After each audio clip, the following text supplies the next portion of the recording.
You're live. Great. There we go. Okay. Turn off the sound, actually.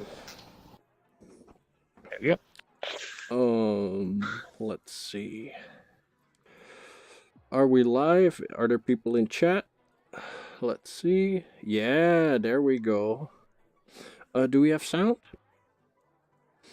Can someone check for sound, please?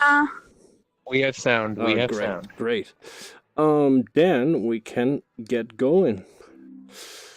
Hello, everyone. Welcome to the VRCW Podcast. Today we're here with Shonzo, Sentinel, and MissStabby. Hello. We're gonna start off introducing our guests. Stabby was here last week. She is a professional 3D modeler and works at a game company. Sentinel is also a professional. He has his own indie studio. And Shonzo is one of the first living individuals to make a living out of VR chat. And he's pretty cool. What? Okay. Okay, let's get started. Avatars as a day job, full-time streaming. That one's for you, Shonzo. How did you get into the world of avatar making?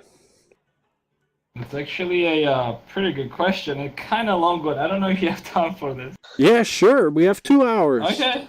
All right. So, I mean, as we all, well, not all, but majority of people that play VR chat nowadays, they probably found about it through big streamers, right? Yeah. Lyric, the Knuckles thing and such. Lyric, or it was Shroud, or somebody else, right? I'm pretty sure Shroud played it too at some point. Yeah. But I personally found out through Poke, actually. Poke Walls. Everyone knows Poke Walls, more or less, right? Yeah. So, somewhere in December is when I found out about this game. And, I mean, I don't know, I was just watching his streams here and there. It was fun, you know, like just like an idea of like a social place where you can go in, just interact with people. I mean, troll people for all you, like, if that's your thing too, I don't know. Yeah. But a place where Just you can like hang out you with want. people. Yeah, exactly. Yeah. Was kind of appealing to me, so I tried the game, right? Yeah. I got on, I walked around with like somebody else's avatar, something like that. I don't know. And I asked my friend. I was like, "Yo, you wanna go play with me? It looks pretty cool. You know, there's like some, you know, anime characters and you know titties and all that stuff. So Yeah, the big hop titties. on, let's explore that stuff, right?" So I was like, no, I mean, it's like, I don't really want to play. And at the time we were all playing World of Warcraft, so they were kind of into that game. So I was like, just get on, we'll hang around, like we'll troll some people, it will be fun. And he was like, nope. But then he was like, if you find me this one model, then I will play it. It was actually Renge from No No Biori. I don't know if you know the anime. No, I don't know the character. Okay. I do. It's like a small lolly that plays flute basically. There's like a lot of memes online if you just look it up. Yeah. But first we tried to just contact someone. Maybe, I mean, we found these avatar worlds and they have these Discord names and all that stuff. So people were already making avatars at the time. Yeah. But the quality was lacking, obviously. I mean, it's still new. And everybody's just going in, and quality's most not there, people obviously. would just and, pull an MMD model out in a register and upload them. Yeah, and the thing is, like, everyone was trying to decimate it to like under 20k, but that's like another subject that we're gonna talk about later, I guess. So everyone was trying to decimate it under 20k, and what ended up happening is because there was not enough knowledge at the time, and maybe not enough guides online about how to do specific things. Yeah. Or how to like make them smaller for a beginner, right? Because if you're somebody like, let's say, Sentinel or MissStabby, you already know how to make you know avatars what that to are already do low exactly. poly, right? But for the new people, it was very difficult to get for into. new people, exactly. Yep. And like they were all scuffed, is what I'm trying to say. Like, Yeah. the seams were open all the time, and like they looked just. I mean, for us it was like as a child, like you look at like like back in the days cheap when you look toys. at, like old. Yeah, Like basically. McDonald's. Yeah. Yeah, okay. But you'd like it. So, but it was good. Yeah, it was good. But I mean, who knew that like there could be like better stuff done, obviously. But so we found this one guy, and we actually, I don't know how, but my friend actually found the model. I did not know myself at the time that you can actually find models online. Yeah, So yeah. you can just find these models that are just made for some other games. So he found this model, so the Renget. Yeah, yeah. But it had to be made for VRChat, basically, right? Or remade for VRChat, let's say it like that. Yeah. So we find this guy, and we give him this model, and we tell him that, you know, like, can you just like make this for us? And my friend really likes the character, and he likes all the memes with it. He likes everything about it, and he was like, "I'll even pay money for that. I'll pay $15 for that." And the guy's like, "Okay, I can do it," but what he told us at the time, and what I understand right now, what he didn't do, right? He was saying that the avatar has like some kind of wings. Yeah, when yeah, the yeah. end goes up. Yeah, yeah. So what I'm guessing is when he decimated it, the like some parts of the body got stuck to each other, Yeah, yeah. and then like when he would move the hands, like he the didn't know what weight he was doing, painting which would is fine. fuck I mean, or weight painting. Mhm. So I mean, he didn't know what he was doing. I mean, obviously we all didn't at the start, but No. he was okay with doing the avatar, but then he retracted. I mean, he was not that bad of a guy, it seems. He didn't want to screw us, basically. And he was like, you know what, guys, I can't do this avatar like good enough, so I'm just gonna, you know, just not do it. I'm sorry for your time, whatever. And we're like, okay, you can do it, can do it. But then Yeah. I was like, okay, if he can't do it, there must be some guide, because all these people are doing this stuff, right? So Yeah. there must be something online that like will teach me or guide me how to do all this stuff, right? Yeah, yeah, yeah. So I get online, I get on VRChat Discord. There's like a lot of people there. Yeah. I go through some guides. I get all the software, all this stuff, or Blender, Unity. So I get all this stuff. Like finally, like install it, like get everything working. But you know, the problem is like, what do I do now? Yeah, yeah, I have yeah. no clue what to do. I've never touched any sort of software, any sort of 3D software. Hell, any kind. I mean, I had like a very small experience with like, you know, regular, maybe like some movie making stuff, but that's about it, right? Yeah, yeah, But yeah. you know, like that, like 3D software, I'm very new at this, right? So I don't know where to start. So I start asking people, right? Yeah. And one of the people that is a very good friend of mine right now, Miguro, actually. Do you know Miguro, maybe? No, I don't these think guys know I him. do. Meeker, I've Okay. never heard of this person. Sorry. Okay. So a person called Miguro. Yes. So he was already into that. He was doing avatar making, slash creation, whatever you want to call it, at the Yeah, time yeah. already, as an, you know, like as something like on the side, you know, like when he had time of the work, he would just, you know, just create some avatars for, like, take some commissions for some people and stuff like that. So he was generous enough actually to help my dumb ass, you know, guide through all that stuff. Yeah, every And, dumbass needs a master, right? Exactly. So he did guide me through that, like everything, and I bet it was very painful for him because I know that for myself, and I bet it's like same like with every like level of like knowledge that you get. It's always, I mean, I don't know, like it's always somehow painful to watch people that are like still new at this. Yeah, it gets watch them, like, frustrating. do Like you're things. trying to teach Yeah. them, but they won't do it exactly right the first Yeah, time I mean, around. Yeah, like I said, get like, that. Everyone starts somewhere, but you know, for some people, sometimes it's frustrating. I'm just one of those people that it might get frustrating for me. Might, not always. So I can understand how frustrated Miguro was probably at the time, and I'm very sorry, Miguro, if you're watching this. But, you know. Anyways, so we got that figured out, and I finally, like, he teaches me how to decimate. He teaches me how to get things deleted. So I finally get this model in. It looks terrible. Oh. It looks like garbage. But it works. Hey. He walks around. It has a strange posture, but it's fine. It can move around. It doesn't blink, doesn't talk. It's fine though. It can move around. You gotta start somewhere. Right? So I upload this model to my friend. I did have some problems like with the Unity and stuff, but that doesn't matter. But it was just wrong version. So I upload this to my friend and upload to myself. So we finally get on VR chat. So what do?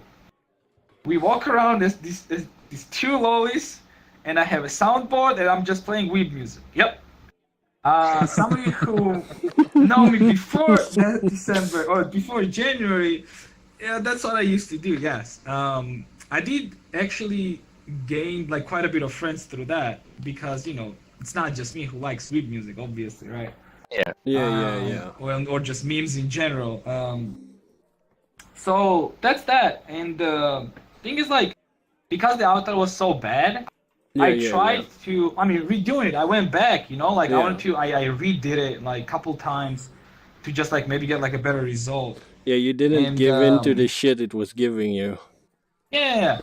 But this is like probably the biggest thing, and I've said this story on my stream too, but so second day or third day, right? Yeah. That I'm like doing this stuff already. And I go to avatar testing room. Yes. So I go there, and because like I like as name implies, it's avatar testing room. So there are probably people that do avatars, right? Yeah. So maybe you can go around, ask some questions about, just like learn maybe, right? Yeah. So I go there, and there's this one guy in the corner sitting there. So I go near him, just like looking at his avatars. So what he does was got me angry, but so what he does is this. He says, "What the fuck is this avatar? Holy shit, it's so fucking bad." And he just switches avatar. It's same Renget, but better, and with a flute. Because I had to delete the flute. And right? he wanted the flute. So he's like, "Look, I even have a flute." Yeah, he has a flute. I mean, come on, right? So he pretty much shit talks me. And the thing is, like, I don't get discouraged. That's just not me. If anything, if somebody tries to shit talk me or anything, it's opposite for me. It gets me riled up, and I'm gonna prove you wrong, basically, kind of thing. Yeah. Motivational. So I go back into fucking Blender. Look up more guides onto how to do blinking, how to do all that stuff, then like Vizims, all that stuff. So I do all that from the zero basically again. Yeah. And the outro was like fine. It's not good. I still have it on this account. I'm not gonna like switch to it, but it came out somewhat decent. It could blink. I made a custom blinking animation because I didn't know how to do the normal blinking. Like the default SDK, what like VRChat does for the avatars. So I had to do a custom one, basically the shape keys. So I do it, and it was good. It was fine. It was not too bad. It was a decent avatar. So I already had an idea how to take an avatar, right? Decimate it to a decent degree so it doesn't look too bad. And get it into VR chat, right? Because so I have this knowledge. Whatever you do, never auto decimate. Never do that. Just want to put that out. Don't do that. That's just bad. Anyways, so I'm thinking, and the thing is like I had this like thing where like, let's be honest, like nowadays if you're into gaming, if you're into some kind of, I don't know, like if you just like games, everyone just wants to get into streaming, right? It's just not everyone, but like if you're somebody that doesn't have a job, you want to do something on the side, everyone just wants to start streaming. So I'm not really an exemption. I did want to start. I just wanted to do something, honestly. You needed a purpose. So I needed a purpose, exactly. So I was like, okay, so I can do this. So I'm just gonna try doing this as if like I have this avatar. It was it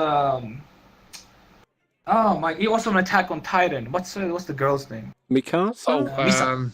Mikasa. Sorry, Mikasa. Yeah. So I have this avatar, and I'm like, you know what? I'll stream this, and I mean, if somebody will just come in, it'll be good, right? Like, if not, then it's whatever, right? Yeah, I mean, of course. I'm gonna do this anyways.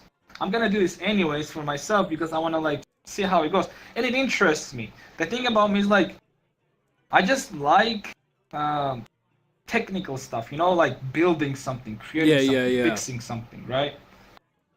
I might not be like too much of an artsy person. I do like quite a bit about it. I don't know anything about art. I don't know anything about drawing. I don't know anything about, you know, all that stuff. Although, like, and that's what I always said. Like, that's like my like biggest minus. And like for somebody that makes avatars, you would think, I mean, how do you even do avatars then, right? What are you doing? Are you okay? Yeah. I'm okay. All right. Anyways, so I start the stream. I do this avatar. Like, obviously, I'm sitting quiet. I'm just like doing my thing. Yeah. And you know, like, couple people come in. They say hi. Oh, you're doing this. This is pretty cool. I've never seen this. You know, like, there are not many information out there on this. So the thing is, I have like 40 people watching me on the first day of me doing that. Damn, that's impressive. I mean, the thing is like, I've been playing WoW for a while, right? And in past, I've streamed WoW, right? Like streamed raids and stuff. Yeah. But, you know, that kind of stuff doesn't really go over maybe like 2-3 viewers, and it's just like literally your friends just from the same raid, just like hopping in just to give you the count, right? Yeah. Because it's not Fortnite.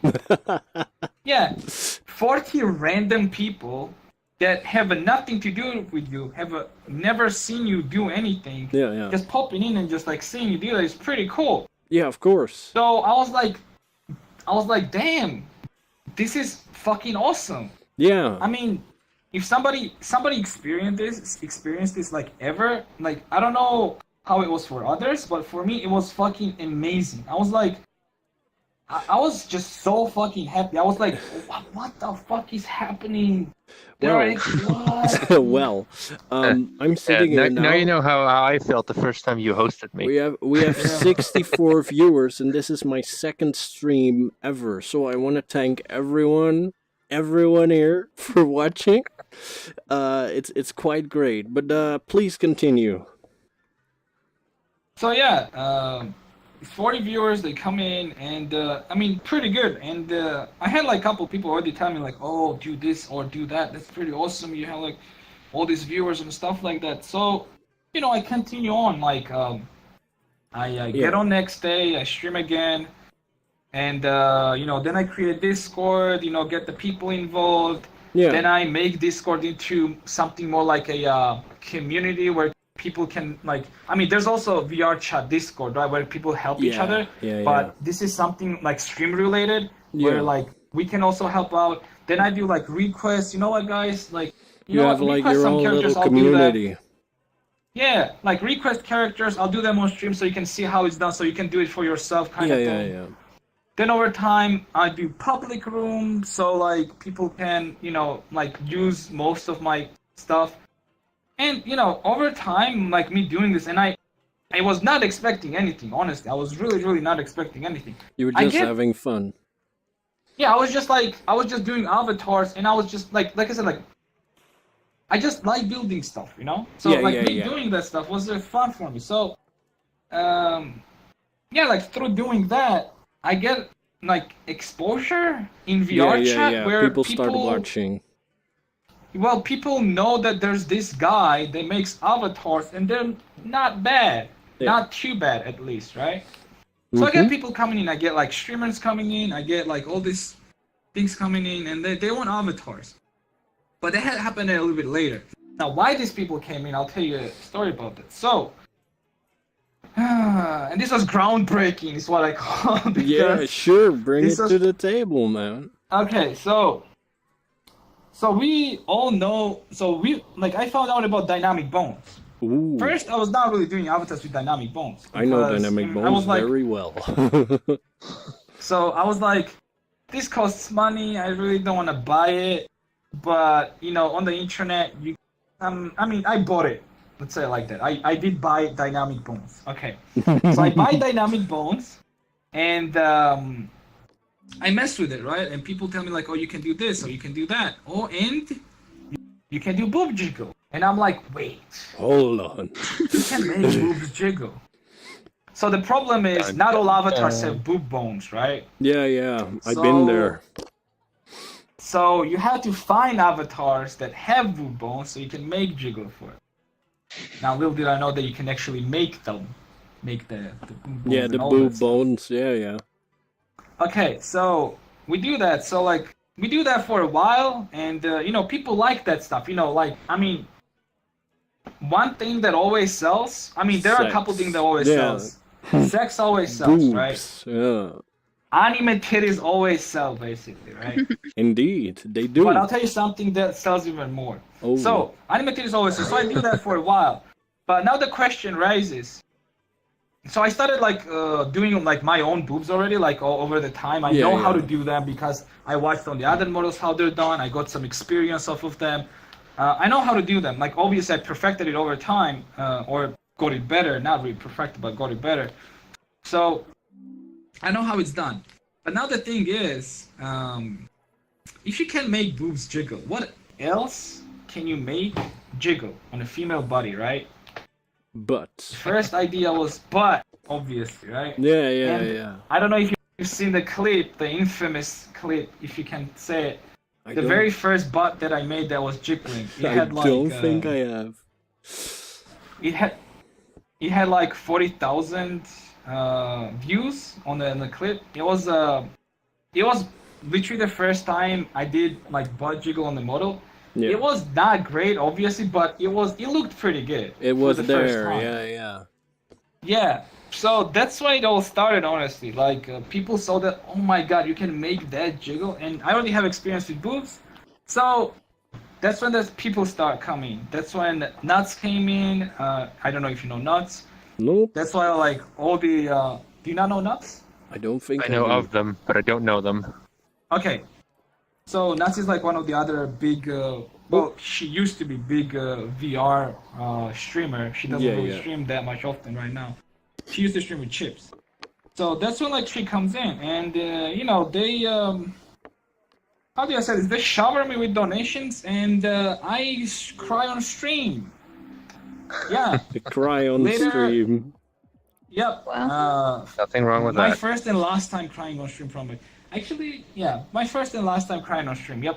And the only other time was like when I beat that Beat Saber map that was like 1 hour long. But let's not. Oh yeah, but that's another kind of crying. That's something else. Okay. Okay, so Nuts comes in. So she owns an avatar. So basically, what I'm trying to say is like after that, like I got a bit of exposure in like among like big streamers, big VR chat streamers, and they started like coming in on and off, or like commissioning me avatars. So that's really, I guess, how I got here. Well, and now you're here with us. Like that since then, basically. Yep. Yeah. So there you go. That's a great all story. Your decisions all led up to this moment. Yeah, this moment. You're here now. You brought yourself here. Well, actually, Stabby did. Okay. Thanks for the story. I'll move on to the next question. Let's see. Okay. I had another question. This one is a bit personal. Something I discussed with Sentinel, and everyone, I think you two can talk about this. Avatar commissions and difficult clients. How do you deal with them, and what have they done? No need to tell me names, but I'm just curious. I won't tell you any names, no. No, that's good. Boy. Okay, so Sentinel could start us off here. Okay. Sure. So I've had clients. I'll specifically stick to mostly the VR chat clients. I have had a couple of other weird ones, but like the first time somebody showed up to actually ask me for a commission. Yeah. This guy was really weird. So he had this model that he wanted me to rig for him. Yes. So I said, okay, fine. I'll ask you. I want this and this for it, and I can get it done fairly quickly. But here's the thing. He contacts me at around midnight, just after I finish streaming, and he asks. Basically, he asks if I wanted to work on it right then and there. So I said, no, dude. I just finished streaming. It's midnight. I want to go to sleep. Yeah. Okay, fine. So I asked him, but you can send me the model. I'll work on it later. And then basically he didn't send me the model. And then the next day he came back at 11 and asked, could you work on it right now? And basically what he wanted is he wanted me to work on it while he was there. If he wasn't there, I was not supposed to work on it. Yeah. Even though it was like maybe an hour, maybe 2 hours of work. But he kept coming at really inconvenient times. So, okay. A few days later, he shows up again, like because he apparently the next day he couldn't make it because of some work-related issues or whatever. He comes in again at 12 and asks, "Okay, can you work on it now, please?" I said, "Okay, dude, I can work on it during my day.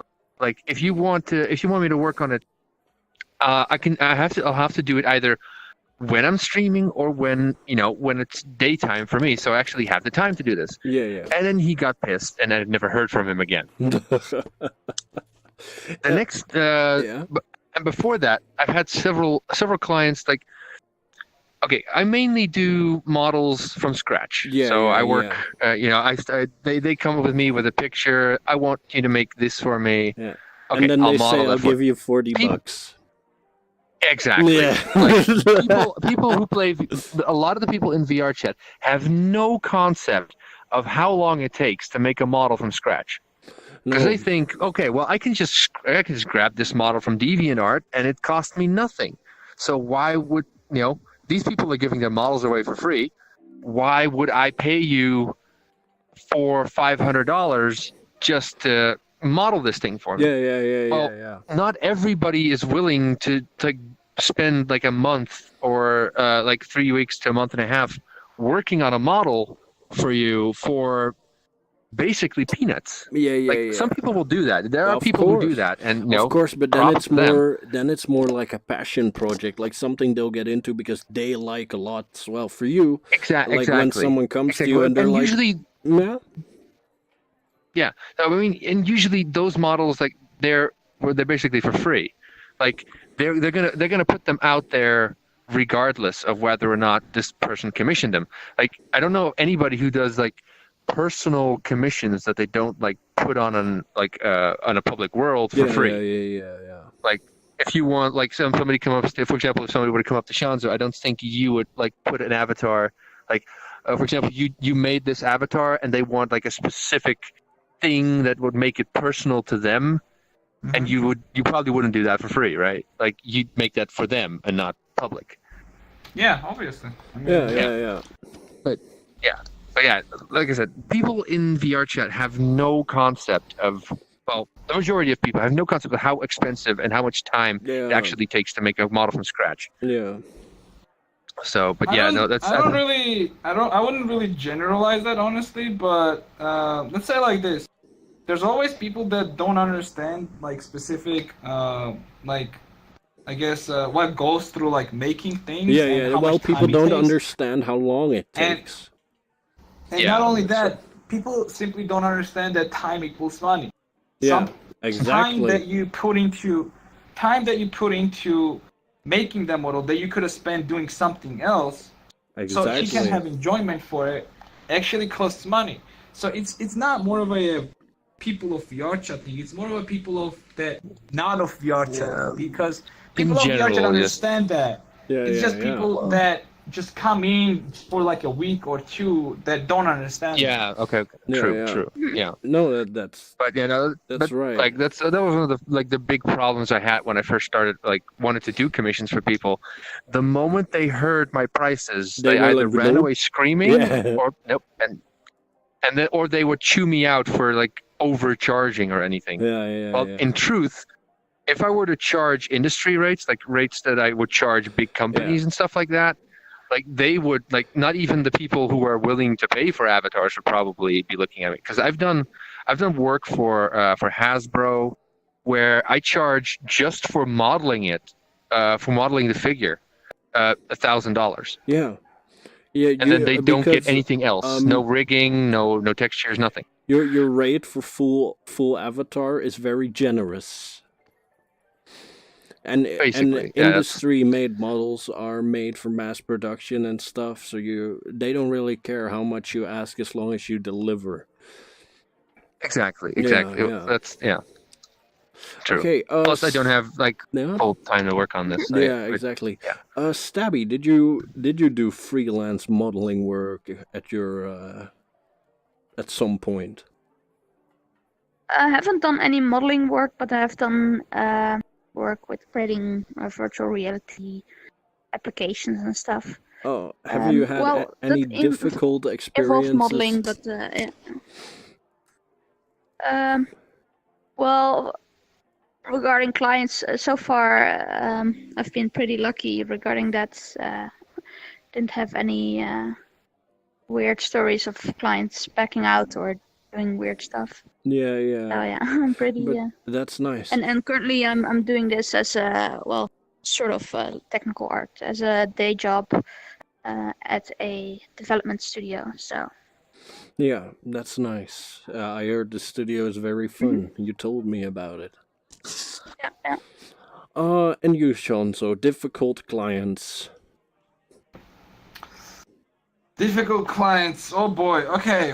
I can tell you a lot of them, but no. Actually, the thing is, I wouldn't say clients are not really that difficult most of the times. Obviously, they want their avatars to be as much personalized and as much they've imagined it to be. Right? Yeah, exactly. So, if they have something in mind that they want to be on the avatar, sometimes it gets to extremes where people no, I want this specific thing to be tiny bit.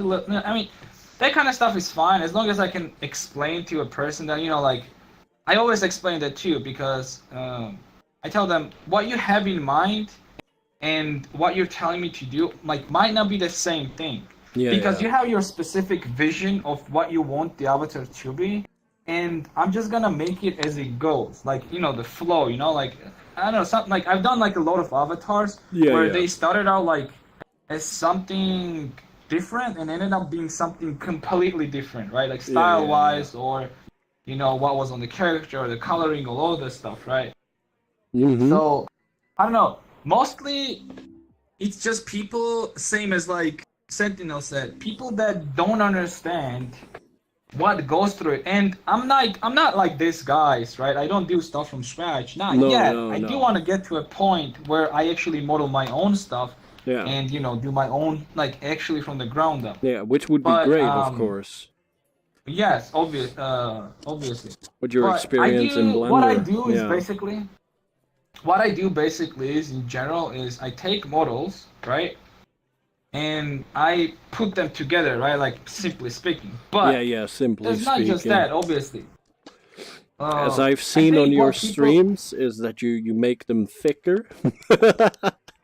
That's true. But other than me making them thicker, I make them cleaner. This is what a lot of people don't really pay attention to, and you can sometimes see the lack of how do I say this? Polish. I guess polish. You could say polish. They don't put enough they don't attention to details. They don't do that. Yeah. If something is just not in the right place, they would just ignore it. And then the thing is one thing here, one thing there, and then adds up. Now on the other hand, I fixed that one thing. I think I fixed the second thing, the third thing. It's all small things, but it all adds up, and at the end, what you have is a clean avatar that actually performs quite well. A pretty final picture, yeah. Yeah, exactly. Now, obviously, they're not perfect, because, you need lots and lots of experience with that, and especially with people nowadays that have leg tracking, and they want to do, weird-ass stuff with bending their legs and all that stuff. Yeah. Sometimes they come in and they're like, oh, I'm doing this weird-ass band that not a normal human being can do in real life, and my avatar is acting up weird. So can you fix that? I'm like, dude, if you can't do that IRL, if a normal human being can't do that IRL, and you're doing it anyways, like somehow in VR chat, like, what do you expect the other two like still like act normally? Of course, it's not gonna act normal. Well, the biggest. But other than that, like, go on. Sorry. No, the biggest issue my friends have run into. I have a friend, G1. He has a big model from the new Doom, and it has inverse legs, like backward bent knees, and it gets really freaky because he uses full body. And that I just wanted to share that. I don't think anyone has fixed that yet. It's odd. It has to do with the. I know how to fix it. You can do it with Final IK. Oh, that's great. You can make your own Final IK rig and then use that to have the control for the leg be attached to the actual humanoid leg. Oh, but yeah, right. That can be fixed. That's good. But okay. It's you do need Final IK for that. Yeah, of course. Well, go on. The difficult clients. Yeah, as for difficult clients, I mean, I don't know about, like I said, like, clients are not really that difficult as long as you explain them how, like, all of this is done and, how, like, what goes through it. Although sometimes the requests do get a little bit annoying where it's like, oh, like, you did this, but can you also do this now, even though, like, the model is done? Or people can you get just change this greedy. a tiny bit? Yeah, but and they want you to do more work for free, Yeah, but it's usually not a big deal. I do explain it to them that, you know, I have work, and if you want more work on top of it, I mean, obviously that, you know, that's more time spent on your model. That means that I, you know, get more money. Money, obviously, right? Exactly, and that's fair. One thing that I was like a little bit upset, not really upset, but how should I say this? Basically, when you buy a car, right? Let's say you bought a car let's say like in 2008, right? You bought a car, right? Mm-hmm. Now that car might not be the same as the car that you bought in 2015, right? The car that you bought in 2015 will be better because the company that made cars improved on them, right? Indeed. So they get better cars. Yeah. So I used to just like, I don't know, I used to feel bad about old avatars. Yeah. Because you can do better now. Over time I understood that like people pay you for what you know at the time. Exactly. So I mean, if they don't want to do that, like obviously they shouldn't don't have to paid pay you. that, right? Yeah, exactly. Yeah. But that's another interesting thing that like a lot of people ask me sometimes. I would add this like on a difficult client thing. People always ask me. Usually the way it works with me, and I'm pretty sure with like everyone else, I don't make people charge beforehand, right? I always tell people that you pay money when the model is done, right? That's like mostly fair. You pay when the model, you pay me money when the model is done. Then you get to test it out. If you see any bugs on it or I forgot something, because it happens sometimes, you know, like you didn't change a shader or you did not this thing. And if it's like on my part, I'll fix that. It'll be fine, and you know, we'll be fine. The thing is, okay, I spaced out. Oh, people ask me all the time, well, was there ever a situation where a person commissioned you an avatar, you made an avatar, and then he didn't pay you? Yeah. What I answer usually is, first of all, I don't think it actually ever happened, but even if it did, I can simply put the same avatar into the public room, which I do anyways. I actually have like a thing every Sunday where I make a public avatar, and I just put it in my public room. Mm-hmm. Because the thing is, like, I got to a point where I am right now through making public avatars, right? So I still want to give back something, not just like me making commissions 24/7, right? Yeah, of course. So I have this day on Sunday where I just do public avatars for the thing. Actually, this Sunday I'll be making a...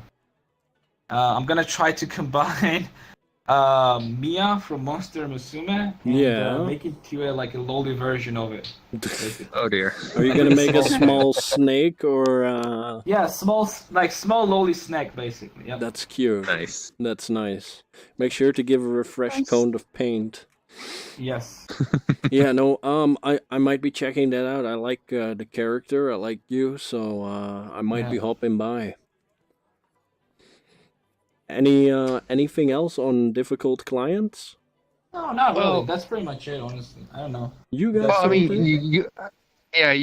the thing is, like, I've had a few clients that came. Well, this is more just a general freelancer thing that most people like deal with.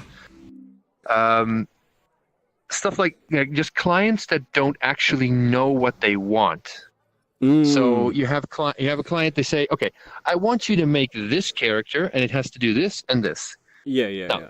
Ideally, you would make that, but then, like, you're halfway through, you're giving them progress reports, and they say, I don't really like that. But could you, instead of doing that, could you do this? Or could you also do that? And then they just keep going until, like, you have spent more time on that avatar than it's just worth. Or not just avatar, but just in the project in general. Indeed. Like, they say, okay, according to the original like brief that you got, like, I want this and this and this. Yeah. The model is done. But because the client just keeps asking, I've had a few people do this to me in VR chat, but like they just keep asking. Okay, I like this face. Okay, but could you like change, like put like glasses on it? Oh, yeah, sure. But it's all these small things, and they just keep adding, and eventually you're basically just doing like a whole new avatar. Yeah. But just because of the tiny little things that they keep asking. Mm-hmm. Eventually, like, I had to at one point, like, I just had to cut them off. I mean, but yeah, it gets annoying if you have to do that. Like, most people will understand. But there are the occasional people that just don't know what they actually want. Yeah. And this is also like one of the reasons why. Shonzo charges on delivery, but I charge like half up front and half on delivery. Yeah, of course. So that if they, like, for example, if like something goes wrong with either the client or myself, like, they won't have like lost all of their money. Or like, if the client suddenly disappears, I will still have been paid at least something. Yeah, exactly. So I think that's the most fair, in my opinion. You're never left. Yeah. You can exactly. pick up your dice if you want to, man.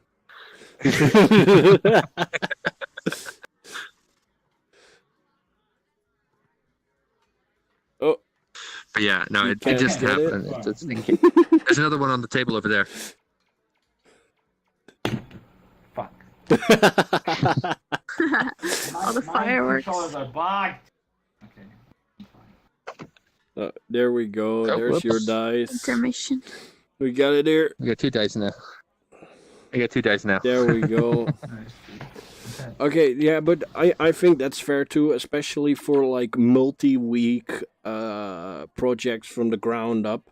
Yeah. But like Shonzo is mostly editing and customizing avatars, so I don't think he could like charge half up front. Or I mean, would you could. Like, would you? Thing is, I could probably do that because I mean, I really don't want to talk about like the prices and stuff. And no, you don't have to mention anything. But obviously, I don't charge.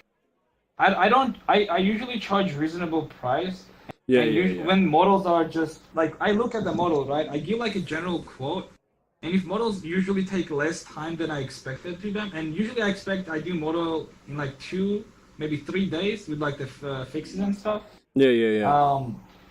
If something takes like maybe like a day or like less, or like the guy just wants like less things on it, maybe like he doesn't want emotes on it, he doesn't want the jiggle, or I didn't have to do enough like remodeling of like say the chest or like anything else on the model, then I obviously charge less because I'm not an ass. I understand that like the work that I've done is not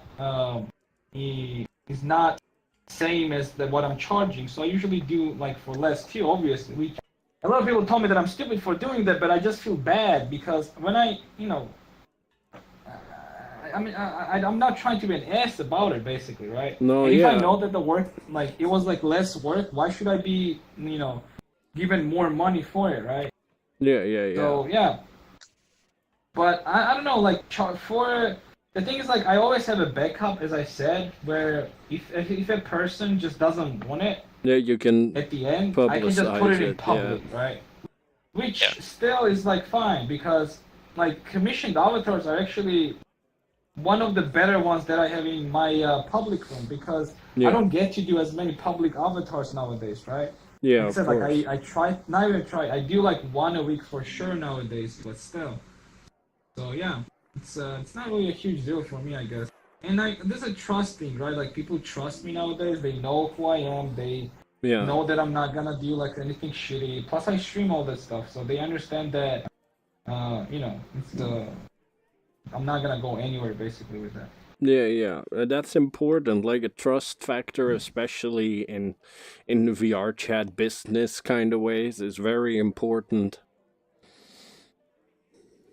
You just gotta make sure that your time and effort goes to the right person. Yeah, and even like for you, if a client decides to like basically cut and run, the avatar is still like useful to you as basically as advertisement, because your community can enjoy it, like the entire community. Exactly. Yeah. I've got good luck. He's reloading. That's fine. So yeah, that's great. Yeah. I had a question for all of you guys, and I'll be participating in this next conversation as well. How did it feel when you first got into your own VR chat body? Like your first project? What was it like to be what you made, basically?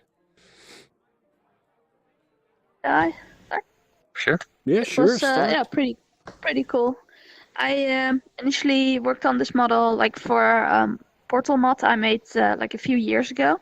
Yeah. So Portal Stories Mel, right? Yeah, exactly, that one. Yeah. That's cool. Basically made the model like it's sort of a mashup between Portal 1 and 2, and then custom face and textures and different hair and everything. So basically, aside from the rig, it was a whole new project. And first you see this model in Maya, and then you see it inside out, and then like all the details you work on for days or even weeks. Yeah. And then eventually I thought, I'll put it in VR chat because it's still sitting on my hard drive. But it was over the 20,000 triangles, so I actually went in manually to like not even decimate, but just purely optimize and like see where I could clean it up, like remove edge loops and clean it to be more efficient. Yeah. So eventually, after all that time in VR, in Maya, basically putting it in VR, and then you look like, hey, wow, now I have this and this model is like the thing that I was working on in Maya just a moment ago. So that was quite a special thing. Yeah, that's quite fun. Yeah. And Sentinel, you have this model, this beautiful self-created robot. How was it when you could be your own creation for the first time? Well, yeah, I first this model was originally intended to be like an animation model, like for high resolution rendering and I basically wanted to do shorts. You use on your Twitch, for instance. Yeah. Those are of the high resolution version of this. But yeah, basically what I wanted is I want to create a character of my own that I could just do like short animations with, like short combat animations, like, or like little funny skits. Exactly. I wanted to do that with it. But yeah, then like I finished this. The model, like the original model for this, is like 450,000 polys. Damn. Because it has like a lot of details on it. Like, and this is like, for example, on the knuckles, that's a normal map now, but that's actual geometry in the high res version. I see. They're these strings, they're pistons in the high res version. It just it was a very high res model with a lot of like complicated mechanics in it, and but yeah, I finished the model in about December, and like I started animating some stuff. I did nothing I released, but then like mid to late January, like VR chat suddenly became interesting again, and then I figured, I want to try and get my own model, because before this I was using a Jack Skellington, a terrible Jack Skellington model that I got from a world or something. Really like your model, by the way, in chat. They're saying it's really nice. Thank you. But yeah. Oh, and I know for people watching, no, it is not from Portal. I designed this myself. But yeah, I mean, maybe you just got some ideas from it. Right? Yeah, inspired. I took inspiration for Portal. Yeah, inspiration for Portal. But yeah, no, it's so yeah, I got into VR chat again, and like after 2 weeks I felt okay, I want my own model, because like my friends were all making their own custom models. I mean, most of them were like terrible MMD rips, but it was their model. So yeah. I wanted to be a model. Like I wanted one of my own models. Yeah, you so wanted I figured, your own. You know what? Exactly. And I figured, maybe I have this model laying around. Maybe I could decimate it. So I spent the next 2 weeks like cutting the 40,000 poly model down to 19,475 polys. Dear. Oh, yeah. Sounds familiar. Yeah. So, I didn't use any of the decimation sliders and stuff like that. I just, I went in, cut out edge loops constantly, like trying to optimize wherever I could. And I can tell you, like some of the details I was really attached to. Like, if I could have, I would have kept the pistons on the fingers, because you see your own fingers a lot. Yeah. So it would have been nice if I actually had that details. With your own hands quite often. Yeah. But yeah, then I figured, okay, I've cut it down enough. Let's throw it in game. And like the first time, like you get into game, this model was not working at all. Like the hip was twisted, the head was like cut half to the side. The elbow joints were up here, like in the little ring up here, because there's actually a bone there. Oh dear. Yeah. But yeah, no. So everything was broken. But hey, I got it in game. It's sort of working. So I felt like, okay, all I need to do is like fix a few things and I can beat it. Yeah. So yeah, and I finally got it like working. And I mean, there's still some issues with it, but it was like, okay, yeah, no, I like this. This is me. This is me in VR chat. And yeah, so I've been pretty much this for the majority of the time.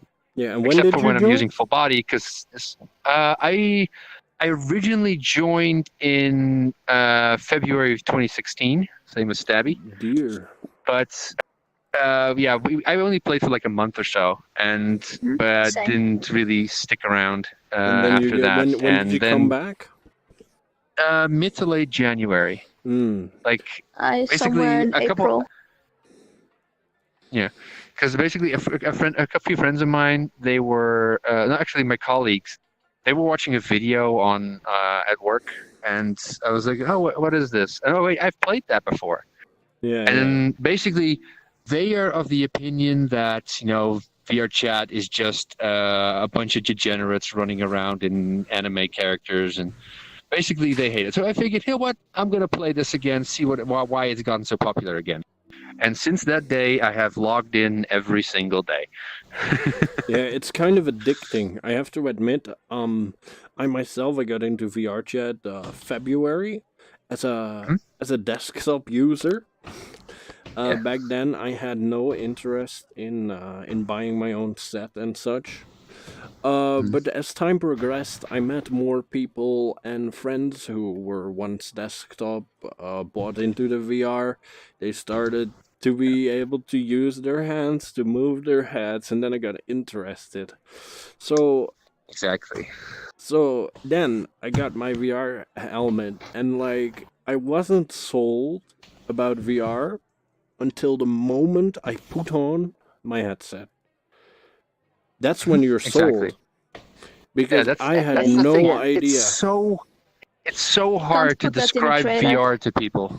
Yeah, Yeah, you can't convey VR through a trailer. No, you have to have them actually put on the headset. It's an experience. Oh, there you go again.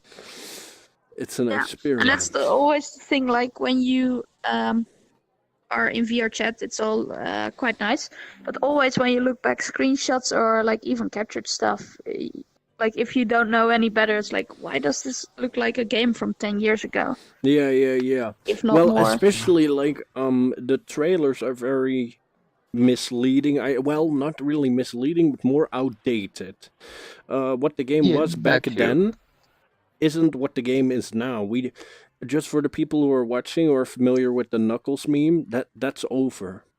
We don't have that anymore. Don't worry about that.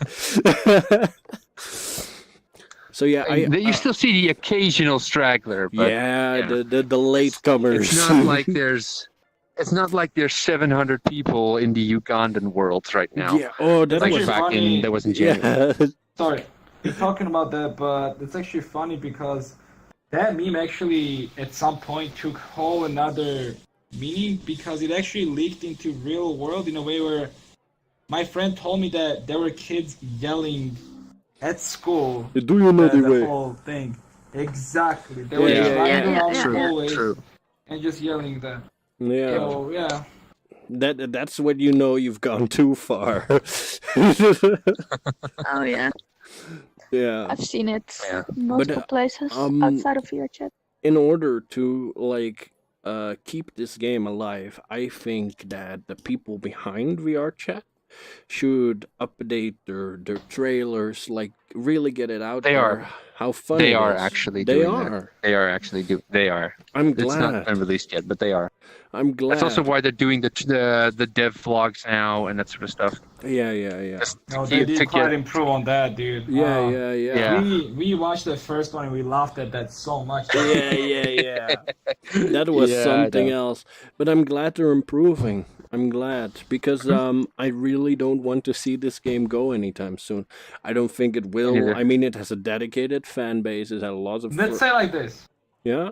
I'm sorry, I'm interrupting you. No, but go the thing ahead. is, Go ahead. This game is something that a lot of people, and I'm not gonna call them any bad names because there are a lot of lonely people, let's say like that, right? Oh yeah. That socialize in real life. They might have friends, but they have difficulties like socializing with them, right? Social anxiety, that sort of stuff. This game, exactly. And this game kinda opens door for them to, just do that, just get on the game and just interact with random people without fear of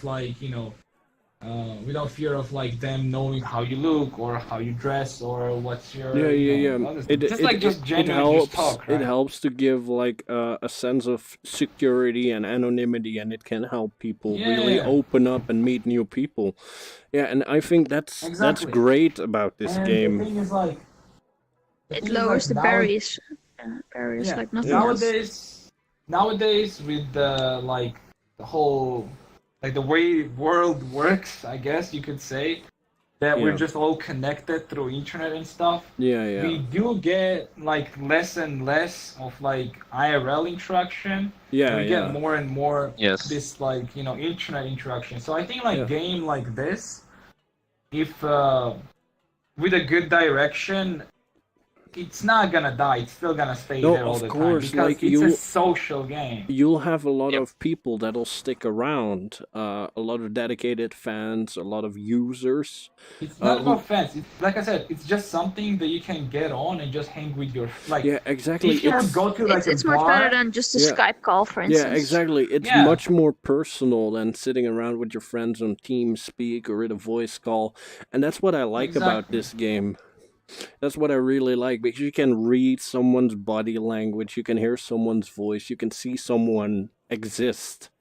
You can get a good feel for a person. Gesture. Yeah. Mm-hmm. Plus the thing is, you can visit like some pretty amazing worlds. You can go anywhere, and if it doesn't exist, you can make it. Exactly. That's the most insane. There's so many things that you can do in this game that you either would not be possible in in real life, or like something you might not like. You might be scared to do in real life. Yeah, exactly. Because there's no.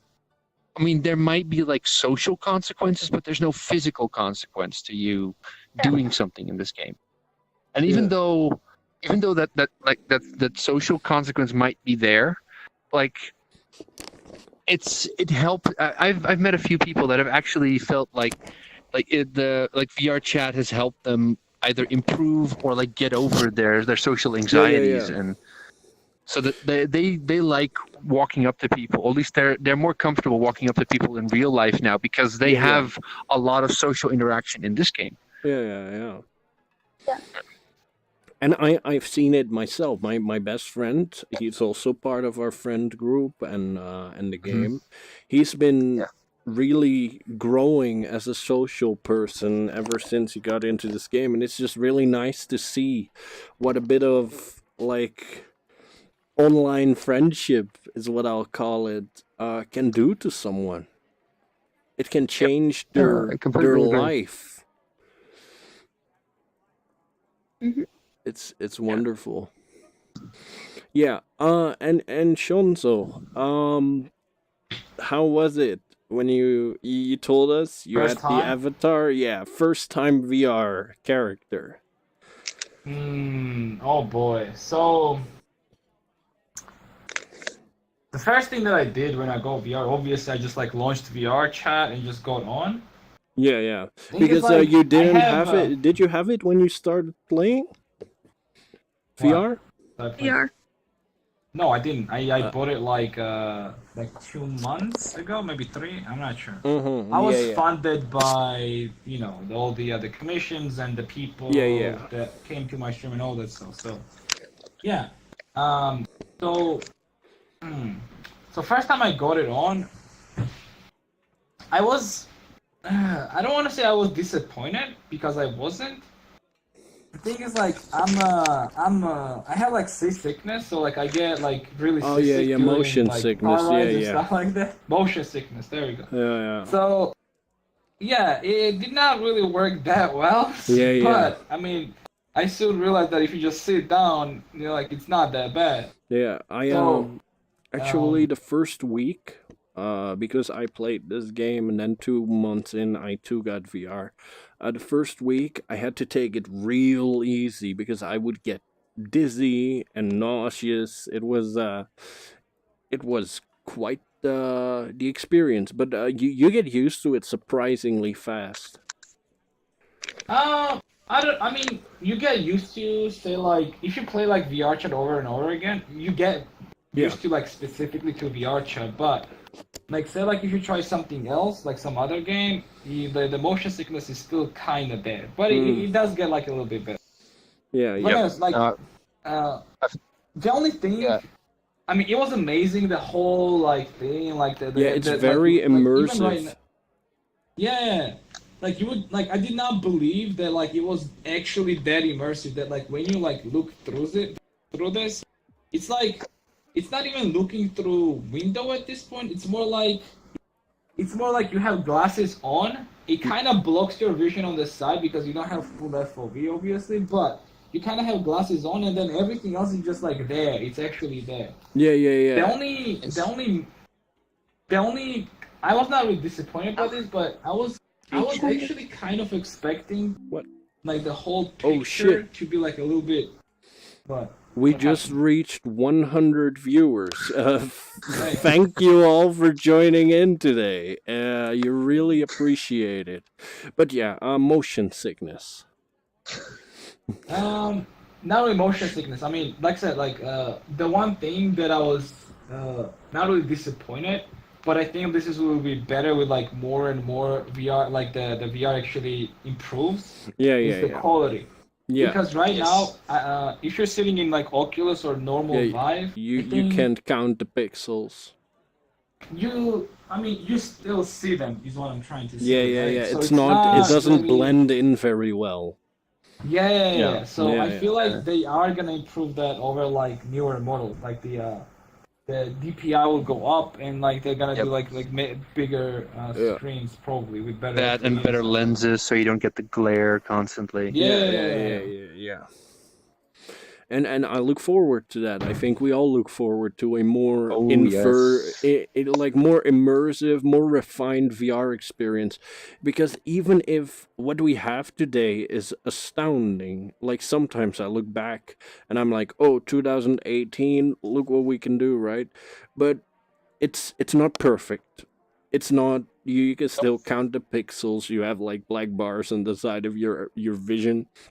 But that's fine, I can deal with that, but I can't wait until it grows, until we can immerse ourselves fully. That would be great. I think that won't actually happen until like there's an actual like more mass acceptance of VR. Yeah, because right now VR it's still very niche. Yeah, it's very niche indeed. But a lot of big companies are very excited about it. Yeah, that's true. They are like I know a lot of like video game companies. They would love to start making stuff for VR, but they just know that the install base is not there. Like there's no like they want to invest millions, but there's not like it's like a PlayStation or an Xbox. You know, if a company starts working on a PlayStation game, the PlayStation has at this point like 50 million sold copies. Like they know that there are people out there that are going to be able to play this game. Mm-hmm. But the thing is, the actual like sales for VR headset and stuff are so low that most companies don't even want, like HTC and Oculus don't actually want to give out solid numbers. Ever since this game got popularity, they have been steadily increasing. They do. Like this game, like pretty much everyone that I know that when I started that was on desktop, right now they have VR. Yeah. Of some form. Like mixed reality. Like most of my friends, like people who just got a job or just got out of school, are currently saving up to join us because they've seen how much fun it is, how nice it is to be animated, sort of say. Yeah. And it's nice to be able to like it's a form of escapism, really. Like, and it's very nice. Even though it's not perfect, it's already it already give you that sense of going someplace else without actually leaving your front door. And the thing is as well, like there's many games in VR already, but many of them you play for 20 minutes and then you're tired. No matter if it's like Beat Saber or a shooter game or I played that anything stuff for 2 hours on no end.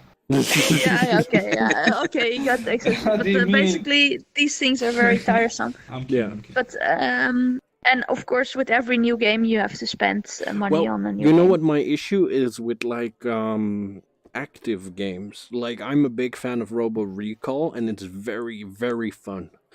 But once you start sweating, the glasses will get foggy because there's no form of ventilation. And kind of.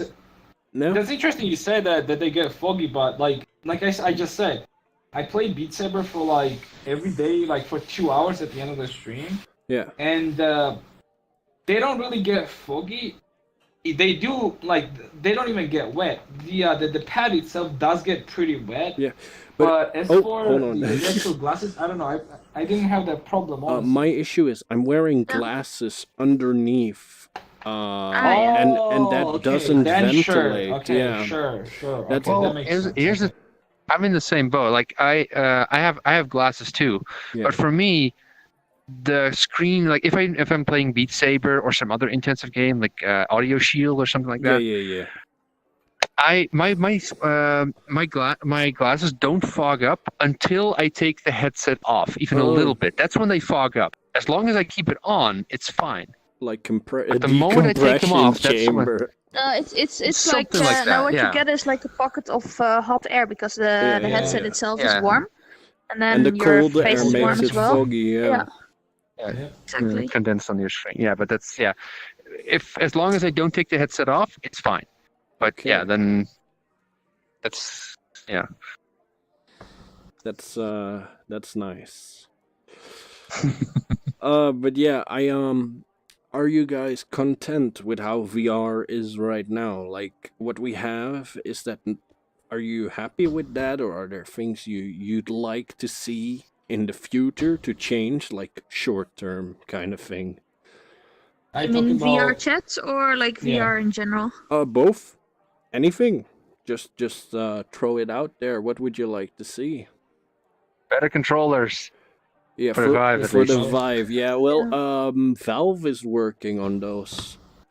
And I'm sure we'll get to see them sometime soon. The VR Knuckles, right? Knuckles. Yep. Yeah. Right now we're at and not Ugandan, but Knuckles. I'm sure somebody will make a red version of them, like the moment they become commercially available. Ugandan Knuckles, yeah.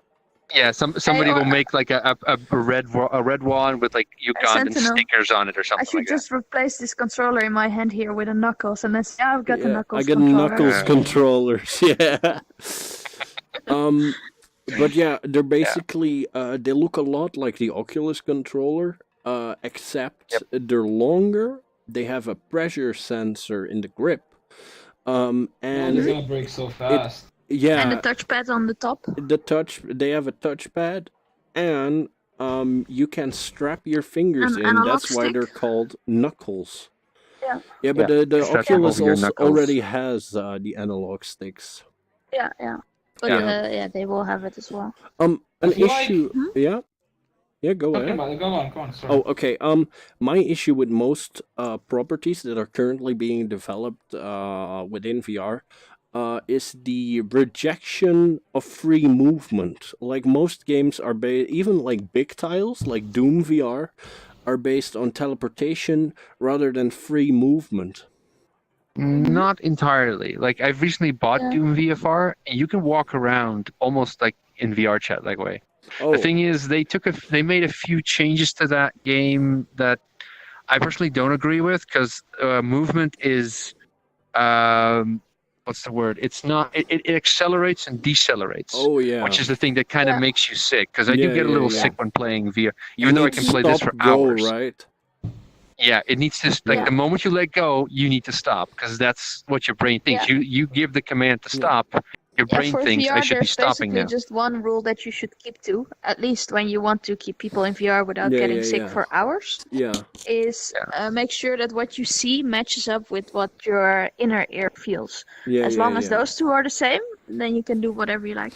As long as the game does not betray your sense of balance, everything is okie dokie. Exactly. Yeah, because even if you're looking at a screen, it'll mess up with your balance. You'll feel a roller coaster if you're in a roller coaster, and that's only if the screen is big enough, though. Yeah, I think like if you're looking at a tiny little monitor and you're looking at a roller coaster, like I've never actually felt like whoa. Because I'm looking at a monitor.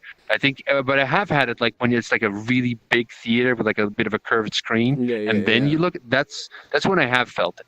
Yeah, but I think only when it's past like 30 or 60% of your field of view, then it starts to. But when you go to like one of affect it.